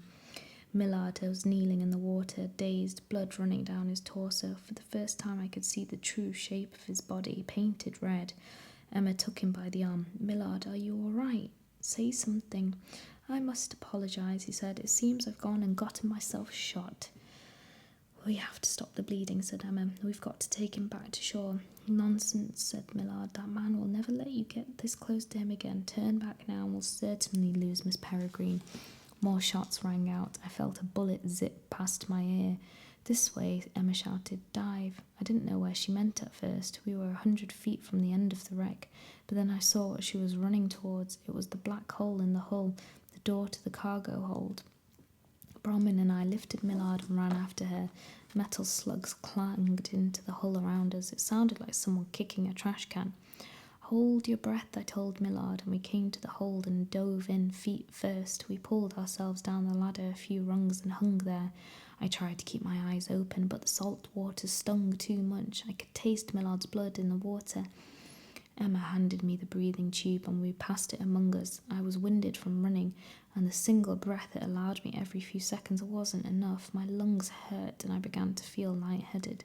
Someone tugged at my shirt. Come up. I pulled myself slowly up the ladder, and then Bromwell and Emma, and I broke the surface just enough to breathe and talk, while Millard stayed safe a few feet below, the tube all to himself. We spoke in whispers and kept our eyes on the lighthouse. We can't stay here, Emma said. Millard will bleed to death. It could take 20 minutes to get him back to shore, I said. He could just as easily die on the way. I don't know what else to do. The lighthouse is so close, Bromwell said. We'll take him there. Then Golan will make us all bleed to death, I said. No, he won't, replied Bromwell. Why not? Are you bulletproof? Maybe, Bromwell replied mysteriously, then took a breath and disappeared down the ladder. What's she talking about? I said. Emma looked worried. I haven't a clue, but whatever it is, she'd better hurry. I looked down to see what Bromwell was doing, but instead caught a glimpse of Millard on the ladder below us, surrounded by curious flashlight fish. Then I felt the hull vibrate against my feet, and a moment later Bromwell surfaced holding a rectangular piece of metal, about 6 feet by 4, with a riveted round hole in the top. She had wrenched the cargo hold's door from its hinges. And what are you going to do with that? Emma said. Go to the lighthouse, she replied. Then she stood up and held the door in front of her. Win, he'll shoot you, Emma cried, and then a shot rang out and caroomed right off the door. That's amazing, I said. It's a shield. Emma laughed. Win, you're a genius. Millard can ride my back, she said. The rest of you, fall in behind. Emma brought Millard out of the water and hung his arms around Bromwell's neck. It's magnificent down there, he said. Emma, why did you never tell me about the angels? What angels? The lovely green angels who lived just below. He was shivering, his voice dreamy. They kindly offered to take me to heaven. No one's going to take you to heaven just yet, Emma said, looking worried. You just hang on to Bromwell, all right? Very well, he said vacantly. Emma stood behind Millard, pressing him into Bromwell's back so he wouldn't slide off. I stood behind Emma, taking up the rear of our strange little conga line, and we began to plod forward across the wreck towards the lighthouse. We were a big target, and right away Golan began to empty his gun at us. The sound of his bullets bouncing off the door was deafening, but somehow reassuring. But after about a dozen shots, he stopped. I wasn't optimistic enough to think he'd run out of bullets, though. Reaching the end of the wreck, Bromwell guided us carefully into open water, always keeping the massive door held out in front of us. Emma talked to Millard as we paddled, making him answer questions so he wouldn't drift into unconsciousness. Millard, who's the Prime Minister? Winston Churchill, he said. Have you gone daft? What's the capital of Burma? Lord, I've no idea. Rangoon? Good. When's your birthday? Will you quit shouting and let me bleed in peace? It didn't take long to cross the short distance between the wreck and the lighthouse. As Bronwyn shouldered our shield and climbed onto the rocks, Golan fired a few more shots, and their impact threw her off balance. As we cowered behind her, she wobbled and nearly slipped backward off the rocks, which between her weight and the doors would have crushed us all. Emma planted her hands on the small of Bronwyn's back and pushed, and finally both Bronwyn and the door tottered forward onto dry land. We scrambled after her in a pack, shivering in the crisp night air. 50 yards across at its widest, the lighthouse rocks were technically a tiny island. At the lighthouse's rusted base were a dozen stone steps leading to an open door, where Golan stood with his pistol aimed squarely in our direction. I risked a peek through the porthole. He held a small cage in one hand, and inside were two flapping birds mashed so close together I could hardly tell one from another. A shot whizzed past and I ducked. Come any closer and I'll shoot them both, Golan shouted, rattling the cage. He's lying, I said. He needs them. You don't know that, said Emma. He's a madman after all. Well, we can't just do nothing. Rush him, said Bronwyn. He won't know what to do, but if it's going to work, we've got to go now. And before we had a chance to weigh in, Bronwyn was running toward the lighthouse. We had no choice but to follow. She was carrying our protection after all, and a moment later bullets were clanging against the door and chipping the rocks around our feet. It was like hanging from the back of a speeding train. Bronwyn was terrifying. She bellowed like a barbarian, the veins in her neck bulging, with Millard's blood smeared all over her arms and back. I was very glad in that moment not to be on the other side of the door. As we neared the lighthouse, Bronwyn shouted, "Get behind the wall." Emma and I grabbed Millard and cut left to take cover behind the far side of the lighthouse. As we ran, I saw Bronwyn lift the door above her head and hurl it towards Golan. There was a thunderous crash, quickly followed by a scream, and moments later Bronwyn joined us behind the wall, flushed and panting. "I think I hit him," she said excitedly. "What about the birds?" Emma said. "Did you even think about them?" "He dropped them. They're fine." "Well, you might have asked us before you went berserk and risked all our lives," Emma cried. "Quiet," I hissed. We heard the faint sound of creaking metal. "What is that?" "He climbed the stairs," Emma replied. "You'd better get after him," croaked Millard. We looked at him surprised. He was slumped against the wall. "Not before we take care of you," I said. "Who knows how to make a tourniquet?" Bronwyn reached down and tore the leg of her pants. "I do. I'll stop his bleeding. You get the white." I knocked him pretty good, but not good enough. Don't give him a chance to get his wind back. I turned to Emma. "You up for this?" "If it means I get to melt that white's face off," she said, little arcs of flame pulsing between her hands. "Then absolutely." Emma and I clambered over the ship's door, which lay bent on the steps where it landed, and entered the lighthouse. The building consisted mainly of one narrow and profoundly vertical room, a giant stairwell essentially dominated by a skeletal staircase that corkscrewed from the floor to a stone landing, more than 100 feet up. We could hear Golan's footsteps as he bounded up the stairs, but it was too dark to tell how far he was from the top. "Can you see him?" I said, peering up the stairwell's dizzying height. My answer was a gunshot ricocheting off a wall nearby, followed by another that slammed into the floor at my feet. I jumped back, heart hammering. "Over here," cried Emma. She grabbed my arm and pulled me further aside to the one place Golan's gunshots couldn't reach us, directly under the stairs. We climbed a few steps which were already swaying like a boat in bad weather. "These are frightful," Emma exclaimed, her fingers white-knuckled as they gripped the rail. "Even if we make it to the top without falling, he'll only shoot us." "If we can't go up," I said, "maybe we can bring him down." I began to rock back and forth where I stood, yanking on the railing and stomping my feet, sending shockwaves up the stairs. Emma looked at me like I was nuts for a second, but then got the idea and began to stomp and sway along with me. Pretty soon the staircase was rocking like crazy. "What if the whole thing comes down?" Emma shouted. "Let's hope it doesn't." We shook harder. Screws and bolts began to rain down. The rail was lurching so violently I could hardly keep hold of it. I heard Golan scream a spectacular array of curses, and then something clattered down the stairs, landing nearby. The first thing I thought was, "Oh God, what if that was the bird cage?" And I dashed down the stairs past Emma and ran out to the floor to check. "What are you doing?" Emma shouted. "He'll shoot you." "No, he won't," I said, holding up Golan's handgun in triumph. It felt warm from all the firing he'd done and heavy in my hand, and I had no idea if it still had bullets or even how, in the near darkness, to check. I tried in vain to remember something useful from the few shooting lessons Grandpa had been allowed to give me, but finally I just ran back up the steps to Emma. "He's trapped at the top," I said. "We've got to take it slow. Try to reason with him, or who knows what you'll do to the birds." "I'll reason him right over the side," Emma replied through her teeth. We began to climb. The staircase swayed terribly and was so narrow that we could only proceed in single file, crouching so our heads wouldn't hit the steps above. I prayed that none of the fasteners we'd shaken loose had secured anything crucial. We slowed as we neared the top. I didn't dare look down. There were only my feet on the steps, my hand sliding along the shivering rail, and my other hand holding the gun. Nothing else existed. I steeled myself for a surprise attack, but none came. The stairs ended at an opening in the stone landing above our heads, through which I could feel the snapping chill of night air and then hear the whistle of wind. I stuck the gun through, followed by my head. I was tense and ready to fight, but I didn't see Golan. On one side of me spun the massive light housed behind thick glass. This close it was blinding, forcing me to shut my eyes as it swung past. And on the other side was a spindly rail. Beyond that was a void, 10 stories of empty air and then rocks and churning sea. I stepped onto the narrow walkway and turned to give Emma a hand up. We stood with our backs pressed against the lamp's warm housing and our fronts to the wind's chill. "The bird's close," Emma whispered. "I can feel her." She flicked her wrists and a ball of angry red flame sprang to life. Something about its colour and intensity made it clear that this time she hadn't summoned a light but a weapon. "We should split up," I said. "You go round one side and I'll take the other. That way he won't be able to sneak past us." "I'm scared, Jacob." "Me too, but he's hurt and we have his gun."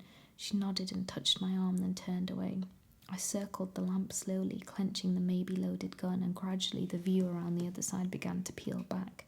I found Golan sitting on his haunches with his head down and his back against the railing, the birdcage between his knees. He was bleeding badly from a cut on the bridge of his nose, rivulets of red streaking his face like tears.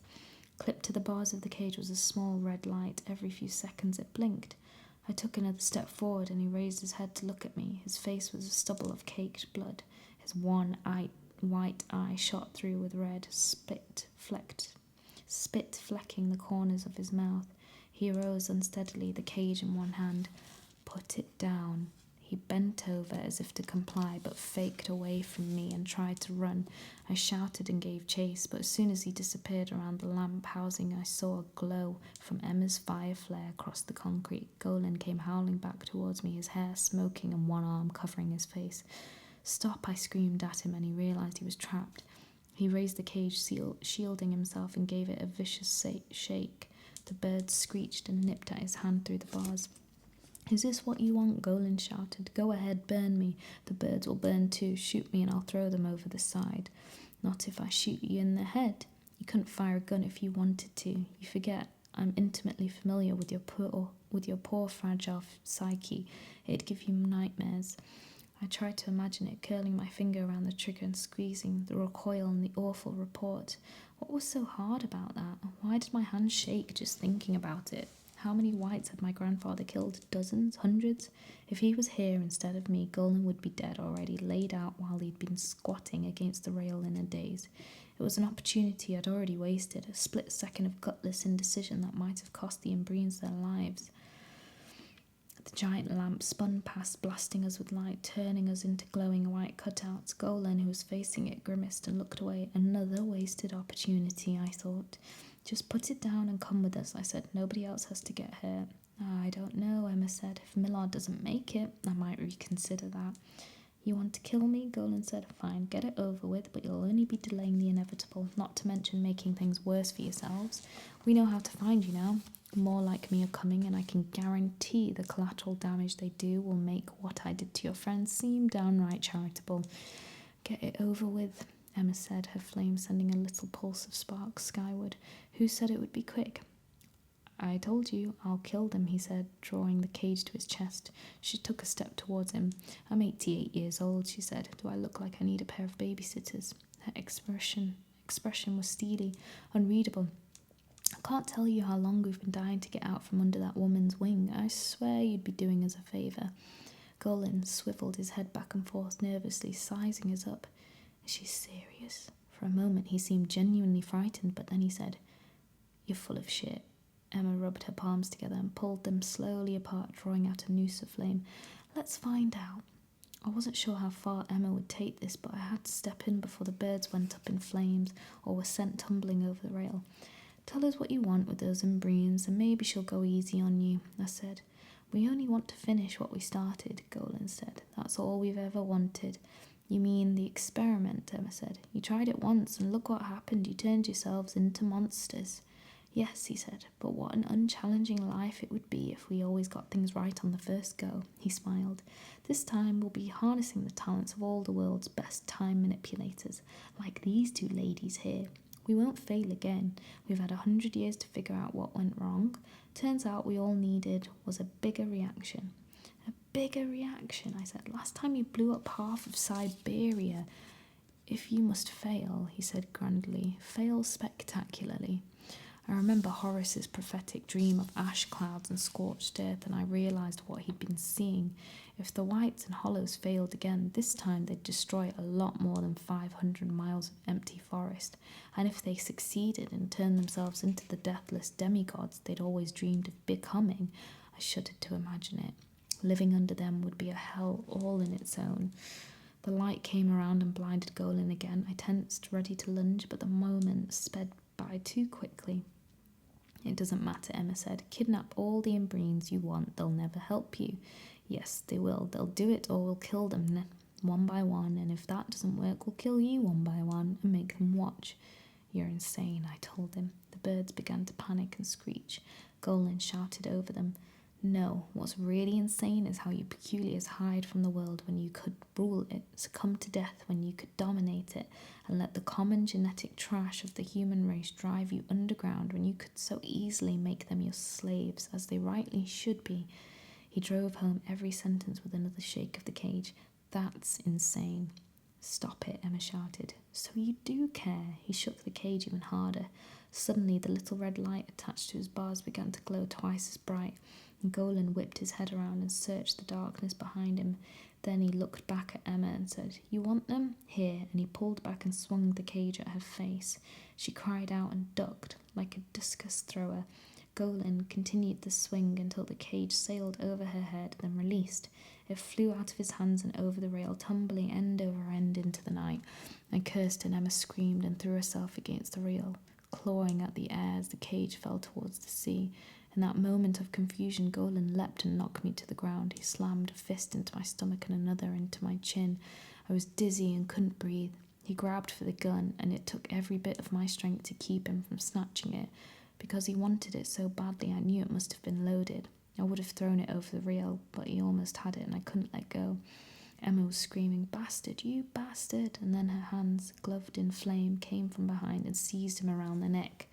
I heard Golan's flesh singe like a cold steak on a hot grill.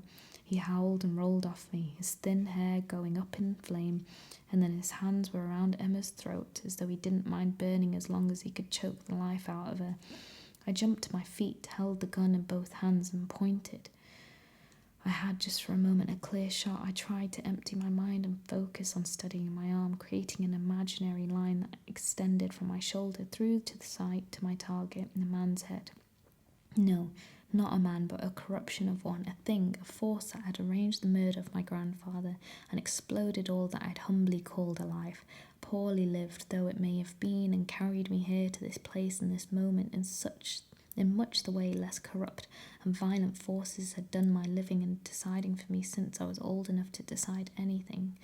Relax your hands, breathe in, hold it. But now I had a chance to force back, a slim nothing of a chance that I could already feel slipping away. Now squeeze. The pistol bucked in my hands, and its report sounded like the earth breaking open, so tremendous and sudden that I shut my eyes. When I opened them again, everything seemed strangely frozen, though Golan stood behind Emma with her arms locked in a hold, wrestling her toward the railing. It was as if they'd been cast in bronze. Had the embryons turned human again and worked their magic on us? But then everything came unstuck and Emma wrenched her arms away and Golan began to totter backward and he stumbled and sat heavily on the rail. Gaping at me in surprise, he opened his mouth to speak, but he found he could not. He clapped his hands over the penny-sized hole I'd made in his throat, blood lacing through his fingers and running down his arms, and then the strength went out of him, and he fell back, and he was gone. The moment Golan disappeared from view, he was forgotten. Emma pointed out to the sea and shouted, "There, there!" Following her finger and squinting into the distance, I could barely pick out the pulse of a red LED bobbing on the waves. And then we were scrambling to the hatch and sprinting down towards the endless seesawing staircase, hopeless that we could reach the cage before it sank, but hysterical to try anyway. We tore outside to find Millard wearing a tourniquet and Bronwyn by his side. He shouted something I didn't quite hear, but it was enough to assure me he was alive. I grabbed Emma's shoulders and said the boat, pointing to where the stolen canoe had been lashed to a rock, but it was too far away on the other side of the lighthouse, and there was no time. Emma pulled me instead towards the open sea, and running we dashed ourselves into it. I hardly felt the cold. All I could think about was reaching the cage before it disappeared beneath the waves. We tore at the water and sputtered and choked as black swells slapped our faces. It was difficult to tell how far away the beacon was, just a single point of light in a surging ocean of dark. It bobbed and fell and came and went, and twice we lost sight of it and had to stop, searching frantically before spotting it again. The strong current was carrying the cage out to sea, and us with it. If we didn't reach it soon, our muscles would fail and we'd drown. I kept this morbid thought to myself for as long as I could, but when the beacon disappeared a third time, and we looked for it so long, we could have even been sure what section of the rolling black sea it had disappeared from. I shouted, "We have to go back." Emma wouldn't listen. She swam ahead of me, farther out to sea. I grasped at her scissoring feet, but she kicked me off. "It's gone. We aren't going to find them." Shut up, I cried, and I could tell from her laboured breaths that she was exhausted as I was. "Just shut up and look." I grabbed her and shouted in her face, and she kicked at me, and when I wouldn't let go and she couldn't force me to, she began to cry, just wordless howls of despair. I tried to drag her back toward the lighthouse, but she was like a stone in the water, pulling me down. "You have to swim," I shouted. "Swim or we'll drown." And then I saw it, the faintest blink of red light. It was close, just below the surface. At first I didn't say anything, afraid I'd imagined it, but then it blinked a second time. Emma whooped and shouted. It looked like the cage had landed on another wreck. How else could it have come to rest so shallowly? And because it had only just sunk, I told myself it was possible the birds were still alive. We swam and prepared to dive for the cage, though I didn't know where the breath would come from. We had so little left. Then strangely the cage seemed to rise towards us. "What's happening?" I shouted. Is that a wreck?" "Can't be, there are none over here." "Then what the hell is that?" It looked like a whale about to surface, long and massive and grey, or some ghost ship rising from its grave, and there erupted a sudden powerful swell that came up from below and pushed us away. We tried to paddle against it, but had no more luck than a flotsam caught in a tidal wave, and then it thudded against our feet and we were rising too, riding its back. It came out of the water beneath us, hissing and clanking like some giant mechanical monster. We were caught in a sudden rush of foaming surf that raced off in every direction, thrown hard onto a surface of metal grates. We hooked our fingers through the grates to keep from being washed into the sea. I squinted through the salt spray and saw that the cage had come to rest between what looked like two fins jutting from the monster's back, one smaller and one larger, and the lighthouse beam swept past us, and in its gleam I realised that they weren't fins at all, but a conning tower and a giant bolted down gun. This thing we were riding wasn't a monster or a wreck or a whale. "It's a U-boat," I shouted. That it had risen right beneath our feet was no coincidence. It had to be what Golan was waiting for. Emma was already on her feet, sprinting across the rolling deck towards the cage. I scrambled to stand as I could begin to run. A wave flashed over the deck and knocked us both down. I heard a shout and looked up to see a man in a grey uniform rise from a hatch in the conning tower and level a gun at us. Bullets rained down, hammering the deck. The cage was too far away. We'd be torn to pieces before we could reach it, but I could see that Emma was about to try anyway. I ran and tackled her, and we tumbled sideways off the deck and into the water. The black sea closed above us. Bullets peppered the water, leaving trails of bubbles in their wake. When we surfaced again, she grabbed me and screamed, "Why did you do that? I nearly had them." "He was about to kill you," I said, wrestling away. And then it occurred to me that she hadn't even seen him. She'd been so focused on the cage. So I pointed up at the deck where the gunner was, striding towards it. I picked the cage up and rattled it. Its door hung open. I thought I saw a movement inside, some reason for hope. And then the lighthouse beam washed over everything. I saw the gunner's face, full in the light, his mouth curled into a leering grin, his eyes depthless and blank. He was a white. He reached into the cage and pulled out a single sodden bird. From the conning tower, another soldier whistled to him, and he ran back toward the hatch with it. The sub began to rattle and hiss. The water around us churned as if boiling.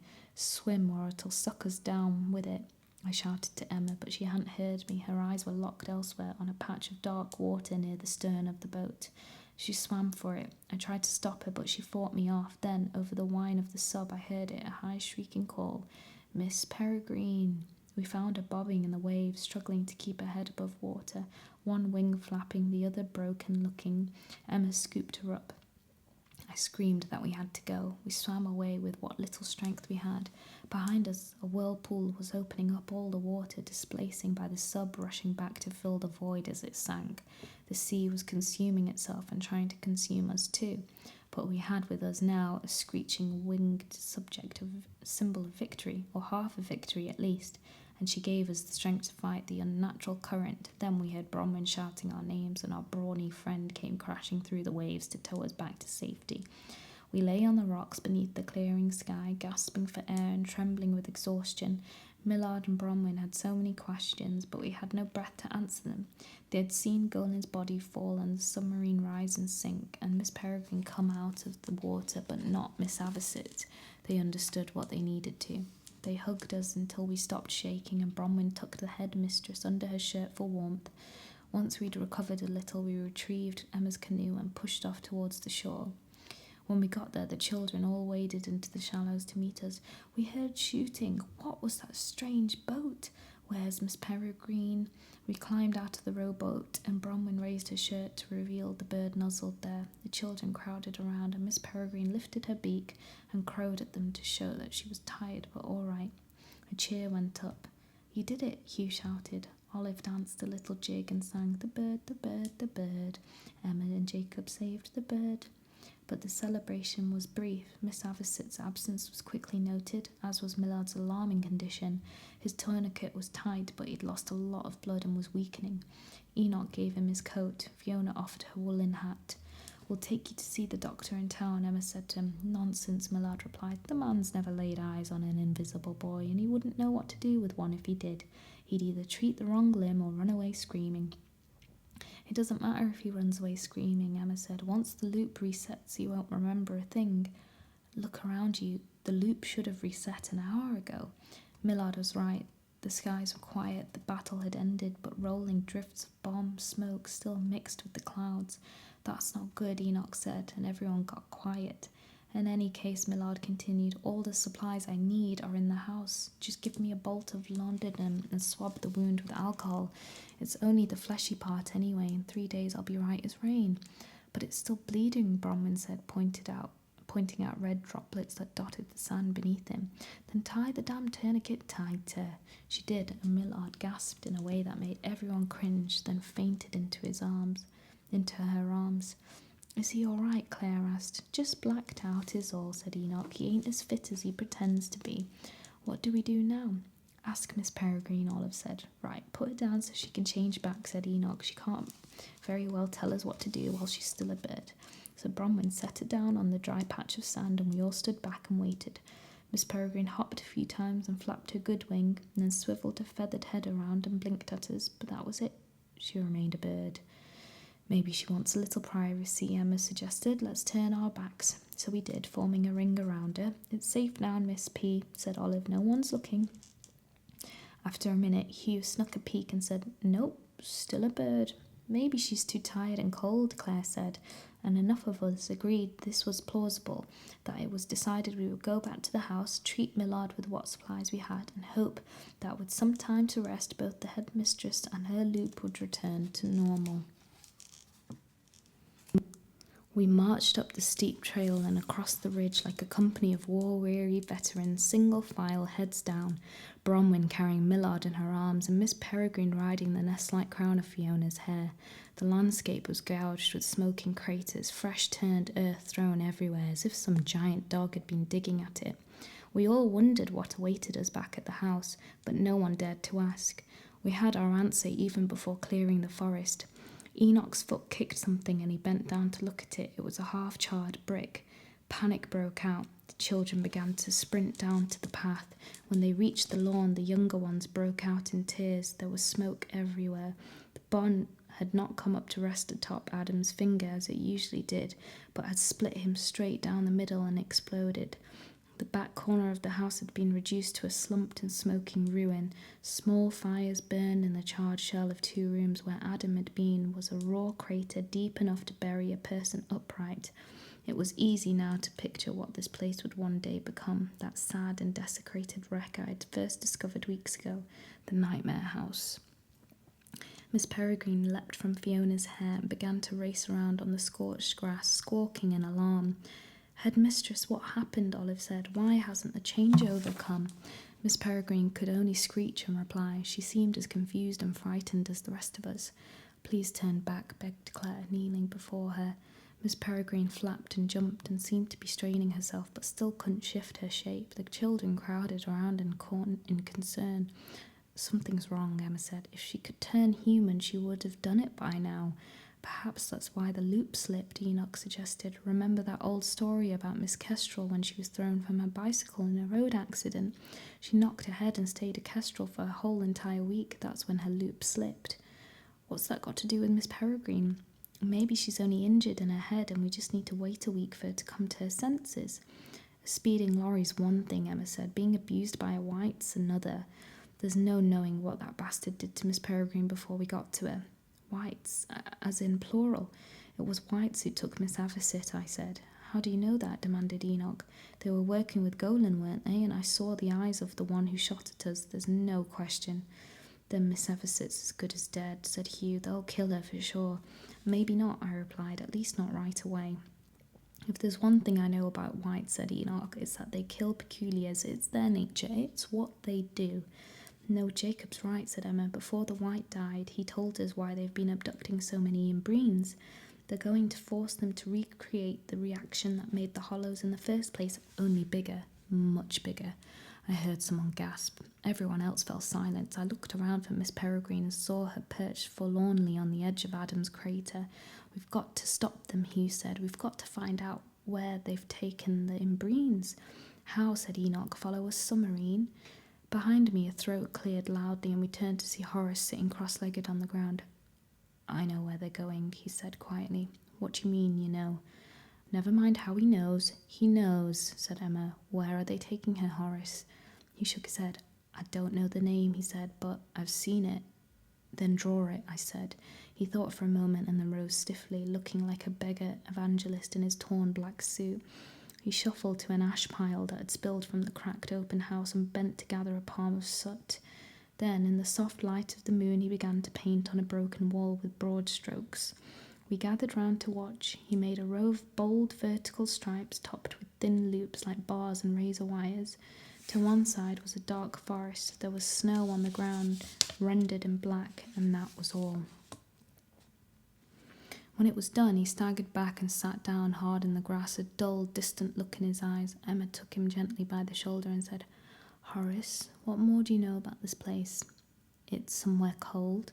Bronwyn stepped forward to study the marks Horace had made. She held Olive in the crook of her arm, the little girl's head resting sweetly on her shoulder. "Looks like a jail to me," said Bronwyn. Olive raised her head. "Well," came her small voice, "when do we go?" "Go where?" said Enoch, tossing up his hands. "That's just a lot of squiggles." "It's somewhere," said Emma, turning to face him. "We can't simply go someplace snowy and look for a prison. And we can't very well stay here." "Why not? Look at the state of the place. Look at the headmistress. We had a damn good run here, but it's over. Enoch and Emma went back and forth for a while. People took sides. Enoch argued that they'd been too long out of the world, that they'd get snared into the war or caught by hollows if they left, that it was better to take their chances here, where at least they knew the territory. The others insisted that the war and the hollows had to come to them now, and they had no choice. The hollows and the whites would return for Miss Peregrine, and in ever greater numbers, and there was Miss Peregrine herself to consider. We'll find another Imbrine, Emma suggested. If anyone will know how to help the headmistress, it'll be one of her friends. But what if all the other loops have slipped too, said Hugh. What if all the Imbrines have already been kidnapped? We can't think that way. There must be some left. Emma's right, Millard said, lying on the ground with a chunk of broken masonry under his head for a pillow. If the alternative is to wait and just hope that no more hollows come, that the headmistress gets better, I say that's not an alternative at all. The dissenters were finally shamed into agreement. The house would be abandoned, belongings would be packed, a few boats would be requisitioned from the harbour and pressed into service, and in the morning everyone would go. I asked Emma how they were going to navigate. After all, none of the children had been off that island in nearly 80 years, and Miss Peregrine couldn't speak or fly. There's a map, she told me, turning her head slowly to look at the smoking house. If it hasn't burned, that is. I volunteered to help her find it. Wrapping wet clothes over our faces, we ventured into the house, entering through the collapsed wall. The windows were shattered, the air hung with smoke, but by the bright light of Emma's hand flame we found our way to the study. All the shelves had fallen like dominoes, but we shoved them aside and searched through the books spilled across the floor, crouching low. As luck would have it, the book was easy to find. It was the largest one in the library. Emma yelped with joy and held it up. On the way out, we found alcohol and laudanum and proper bandages for Millard. Once we helped clean and dress his wound, we sat down to examine the book. It was more an atlas than a map, bound in quilted leather dyed a deep burgundy, each page drawn carefully on what looked like parchment. It was very fine and very old and big enough to fill Emma's lap. It's called the Map of Days, she said. It's got every loop ever known to exist. The page she opened to appeared to be a map of Turkey, though no roads were marked and no borders indicated. Instead, the map was scattered with tiny spirals, which I took to be the location of loops. At the centre of each was a unique symbol that corresponded to a legend at the bottom of the page, where the symbols reappeared next to a list of numbers separated by dashes. I pointed to one that read 293316 /?399 and said, "What is this? Some kind of code?" Emma traced it with her finger. The loop was the 29th of March, 316 AD. It existed until sometime in the year 399, though the day and month are unknown. What happened in 399? She shrugged. It doesn't say. I reached across her and turned to a map of Greece, even more clustered with spirals and numbers. What's the point of listing all these? How would you even get to those ancient loops? By leapfrogging, said Millard. It's a highly complex and dangerous undertaking, but by leapfrogging from one loop to another, a day 50 years in the past, for instance, then you'll find you have access to a whole range of loops that have ceased to exist in the last 50 years. Should you have the wherewithal to travel to them, within those you'll find still other loops, and so on exponentially. That's time travel, I said, astonished. Real time travel? I suppose so, yes. So this place, I said, pointed to Horace's ash painting on the wall. We wouldn't just have to figure out where it is, but when and to. I'm afraid so, and if Miss Avocet is indeed being held by whites who are notoriously adept at leapfrogging, then it's extremely likely that the place she and the other Imbrines are being taken to is somewhere in the past. That will make them all the more difficult to find, and getting there all the more dangerous. The locations of his historical loops are well known to our enemies, who tend to lurk near the entrances. Well then, I said, it's a good thing I'm coming with you. Emma spun to look at me. Oh, that's wonderful, she cried, and hugged me. Are you certain? I told her I was. Tired as they were, the children whistled and clapped. Some embraced me. Even Enoch shook my hand. But when I looked at Emma again, her smile had faded. What's the matter? I said. She shifted uncomfortably. There's something you should know, and I'm afraid it'll make you not want to come with us. It won't, I assured her. When we leave here, this loop will close behind us. It's possible you may never be able to return to the time you came from, at least not easily. There's nothing for me there, I said quickly. Even if I could go back, I'm not sure I'd want to. You say that now, I need you to be sure. I nodded, then stood. Where are you going? She asked. For a walk. I didn't go far, just round the perimeter of the neat yard in a slow shuffle, watching the sky, clear now, a billion stars spread across it. Stars, too, were time travellers. How many of those ancient points of light were the last echoes of suns now dead? How many had been born, but their light not yet come this far? If all the suns but ours collapsed tonight, how many lifetimes would it take us to realise that we were alone? I had always known the sky was full of mysteries, but not until now had I realised how full of them the earth was. I came to the place where the path emerged from the woods. In one direction lay home and everything I knew, unmysterious and ordinary and safe, except it wasn't real. Not really, not anymore. The monsters had murdered Grandpa Portman, and they had come after me. Sooner or later they would again. Would I come home one day to find my dad bleeding to death on the floor, my mom in the other direction? The children were gathering in excited little knots, plotting and planning for the first time any of them could remember for the future. I walked back to Emma, still poring over her massive book. Miss Peregrine was perched next to her, tapping her with her beak here and there on the map. Emma looked up as I approached. "I'm sure," I said. She smiled. "I'm glad. There's just one thing I have to do before I go." I made it back to the town just before dawn. The rain had finally eased, and the beginning of a blue day was percolating on the horizon. The main path looked like an arm, with the veins stripped out. Long slashes with flooding had washed the gravel away. I walked into the pub and through the empty bar and up to our rooms. The shades were drawn and my father's door was closed, which was a relief because I hadn't yet figured out how to say what I needed to tell him. Instead, I sat down with pen and paper and wrote him a letter. I tried to explain everything. I wrote about the peculiar children and the hollows and how all of Grandpa Portman's stories had turned out to be true. I told him what had happened to Miss Peregrine and Miss Avocet and tried to make him understand why I had to go. I begged him not to worry.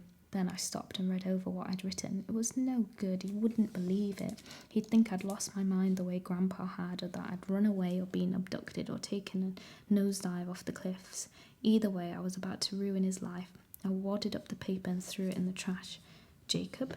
I turned to see my father leaning on the door jamb, bleary-eyed, hair tangled, dressed in a mud-splashed t-shirt and jeans. "Hi, Dad. I'm going to ask you a simple, straightforward question," he said, "and I'd like a simple, straightforward answer. Where were you last night?" I could tell he was struggling to maintain his composure. I decided I was done lying. "I'm fine, Dad. I was with my friends." It was like I'd pulled the pin on a grenade. "Your friends are imaginary," he shouted. He came towards me, his face turning red. "I wish your mother and I had never let that crackpot therapist talk us into bringing you out here, because it has been an unmitigated disaster. You just lied to me for the last time. Now get in your room, start packing. We're going on the next ferry." "Dad, and when we get home, you're not leaving the house until we find a psychiatrist who's not a complete jackass." "Dad," I wondered for a moment if I would have to run from him. I pictured my dad holding me down, calling for help, loading me onto the ferry with my arms locked in a straitjacket. "I'm not coming with you," I said. His eyes narrowed and he cocked his head as if he hadn't heard properly. I was about to repeat myself when there was a knock at the door. "Go away," my dad shouted. The knock came again, more insistent this time. He stormed over, flung it open, and there at the top of the stairs stood Emma, a tiny ball of blue flame dancing above her hand. Next to her was Olive.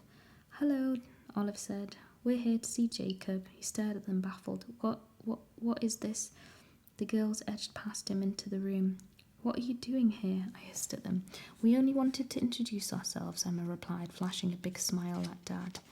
"We've come to know your son rather well of late, so we thought it only proper that we should pay a friendly call." "Okay," my father said, his eyes darting between them. "He's really a fine boy," said Olive. "So brave." "And handsome," Emma added, winking at me. She began to roll the flame between her hands like a toy. My father stared at it, hypnotised. Yes," he stammered, he sure is." "Do you mind if I slip off my shoes?" Olive asked, and without waiting for an answer she did and promptly floated to the ceiling. "Thanks, that's much more comfortable." "These are my friends, Dad, the ones I was telling you about. This is Emma, and that's Olive on the ceiling." He staggered back a step. "I'm still sleeping," he said vaguely. "I'm so tired." A chair lifted off the floor and floated over to him, followed by an expertly wrapped medical bandage bobbing through the air. "Then please, have a seat," Millard said. "Okay," my dad replied, and he did. "What are you doing here?" I whispered to Millard. "Shouldn't you be lying down?"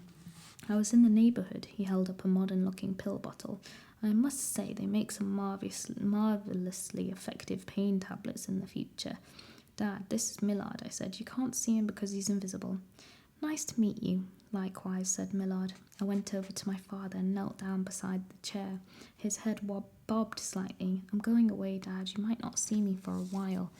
Oh, yeah? Where are you going? On a trip. A trip, he repeated. When will you be back? I don't really know. He shook his head. Just like your grandfather, Millard ran tap water into a glass, brought it to him. Dad reached out, took it, as though floating glasses weren't at all unusual. I guess he really thought he was dreaming. Well, good night, he said, and then stood up, steadied himself on the chair, and stumbled back into his bedroom. Stopping at the door, he turned to face me. Jake? Yeah, Dad? Be careful, okay?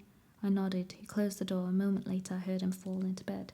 I sat down and rubbed my face. I didn't know how to feel. Did we help? Olive asked from her perch on the ceiling. I'm not sure, I said. I don't think so. He'll just wake up later thinking he dreamed all of you. You could write a letter, Millard suggested. Tell him anything you like. It's not as if he'll be able to follow us. I did write a letter, but it's not proof. Ah, he replied. Yes, I see your problem. Nice problem to have, said Olive. Wish my mum and dad had loved me enough to worry when I left home. Emma reached up and squeezed her hand. Then she said, I might have proof. She pulled a small wallet from the waistband of her dress and took out a snapshot. She handed it to me. It was a picture of her and my grandfather when my grandfather was young.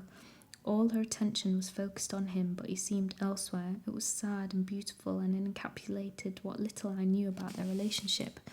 It was taken just before Abe left for the war, Emma said. Your dad'll recognise me, won't he? I smiled at her. You look like you haven't aged a day. Marvellous, said Millard. There's your proof. Do you always keep this with you? I asked, handing it back to her. Yes, but I don't need it anymore. She went to the table, took my pen, began to write on the back of the photo. What's your father's name? Franklin. When she finished writing, she gave it to me. I looked at both sides and then fished my letter from the trash, smoothed it, and left it on the table with the photo. Ready to go? I said. My friends were standing in the doorway waiting for me. Only if you are, Emma replied. There's a letter here. Dear Franklin, it was a great pleasure meeting you. This is a photograph of your father and me taken when he lived here. I hope it will be sufficient to convince you that I am still among the living and that Jacob's stories are no fantasy.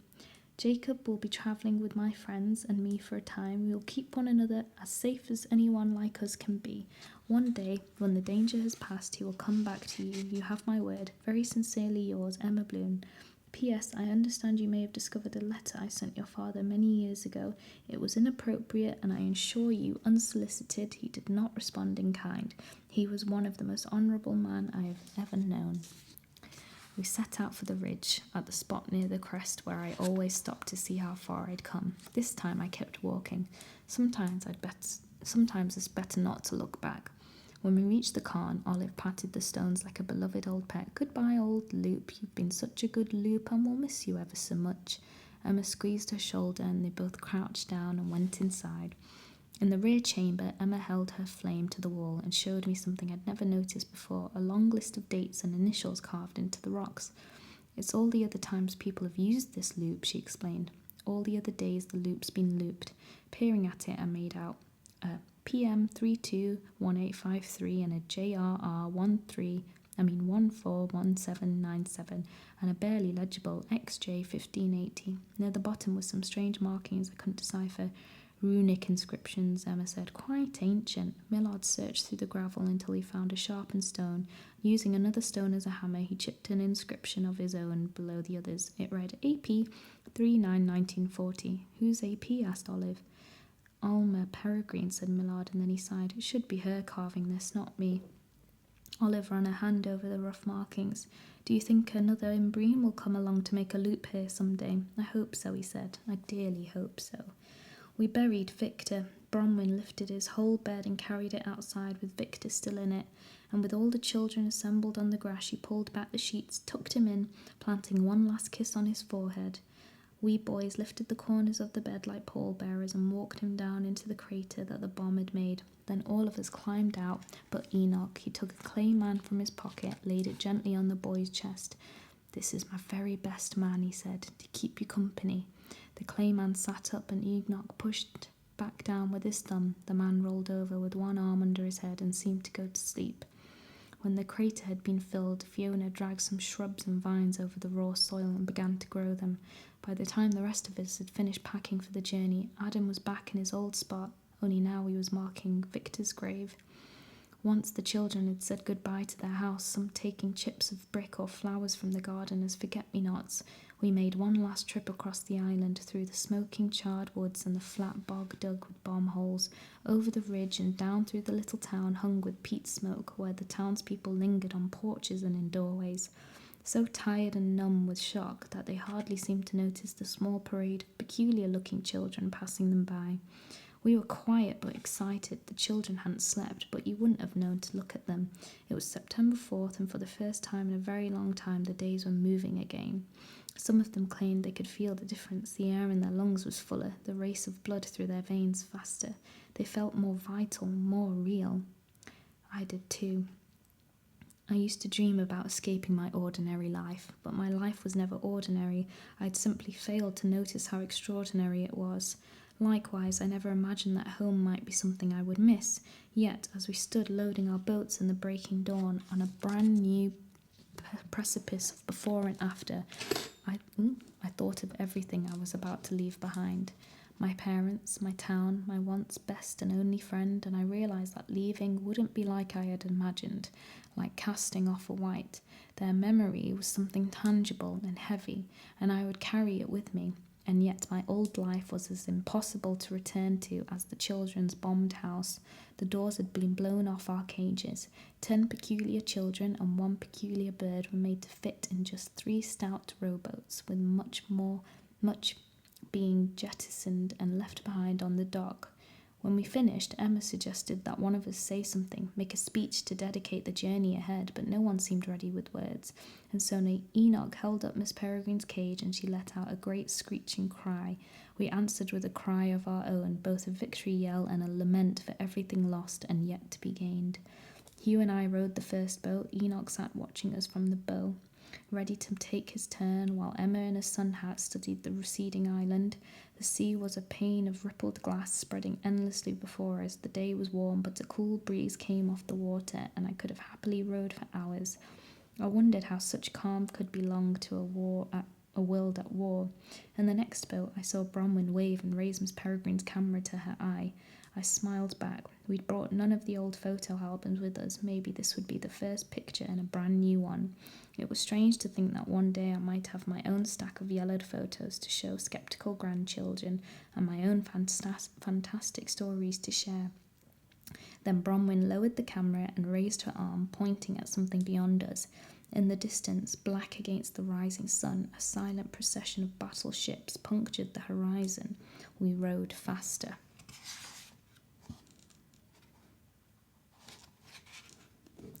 The end.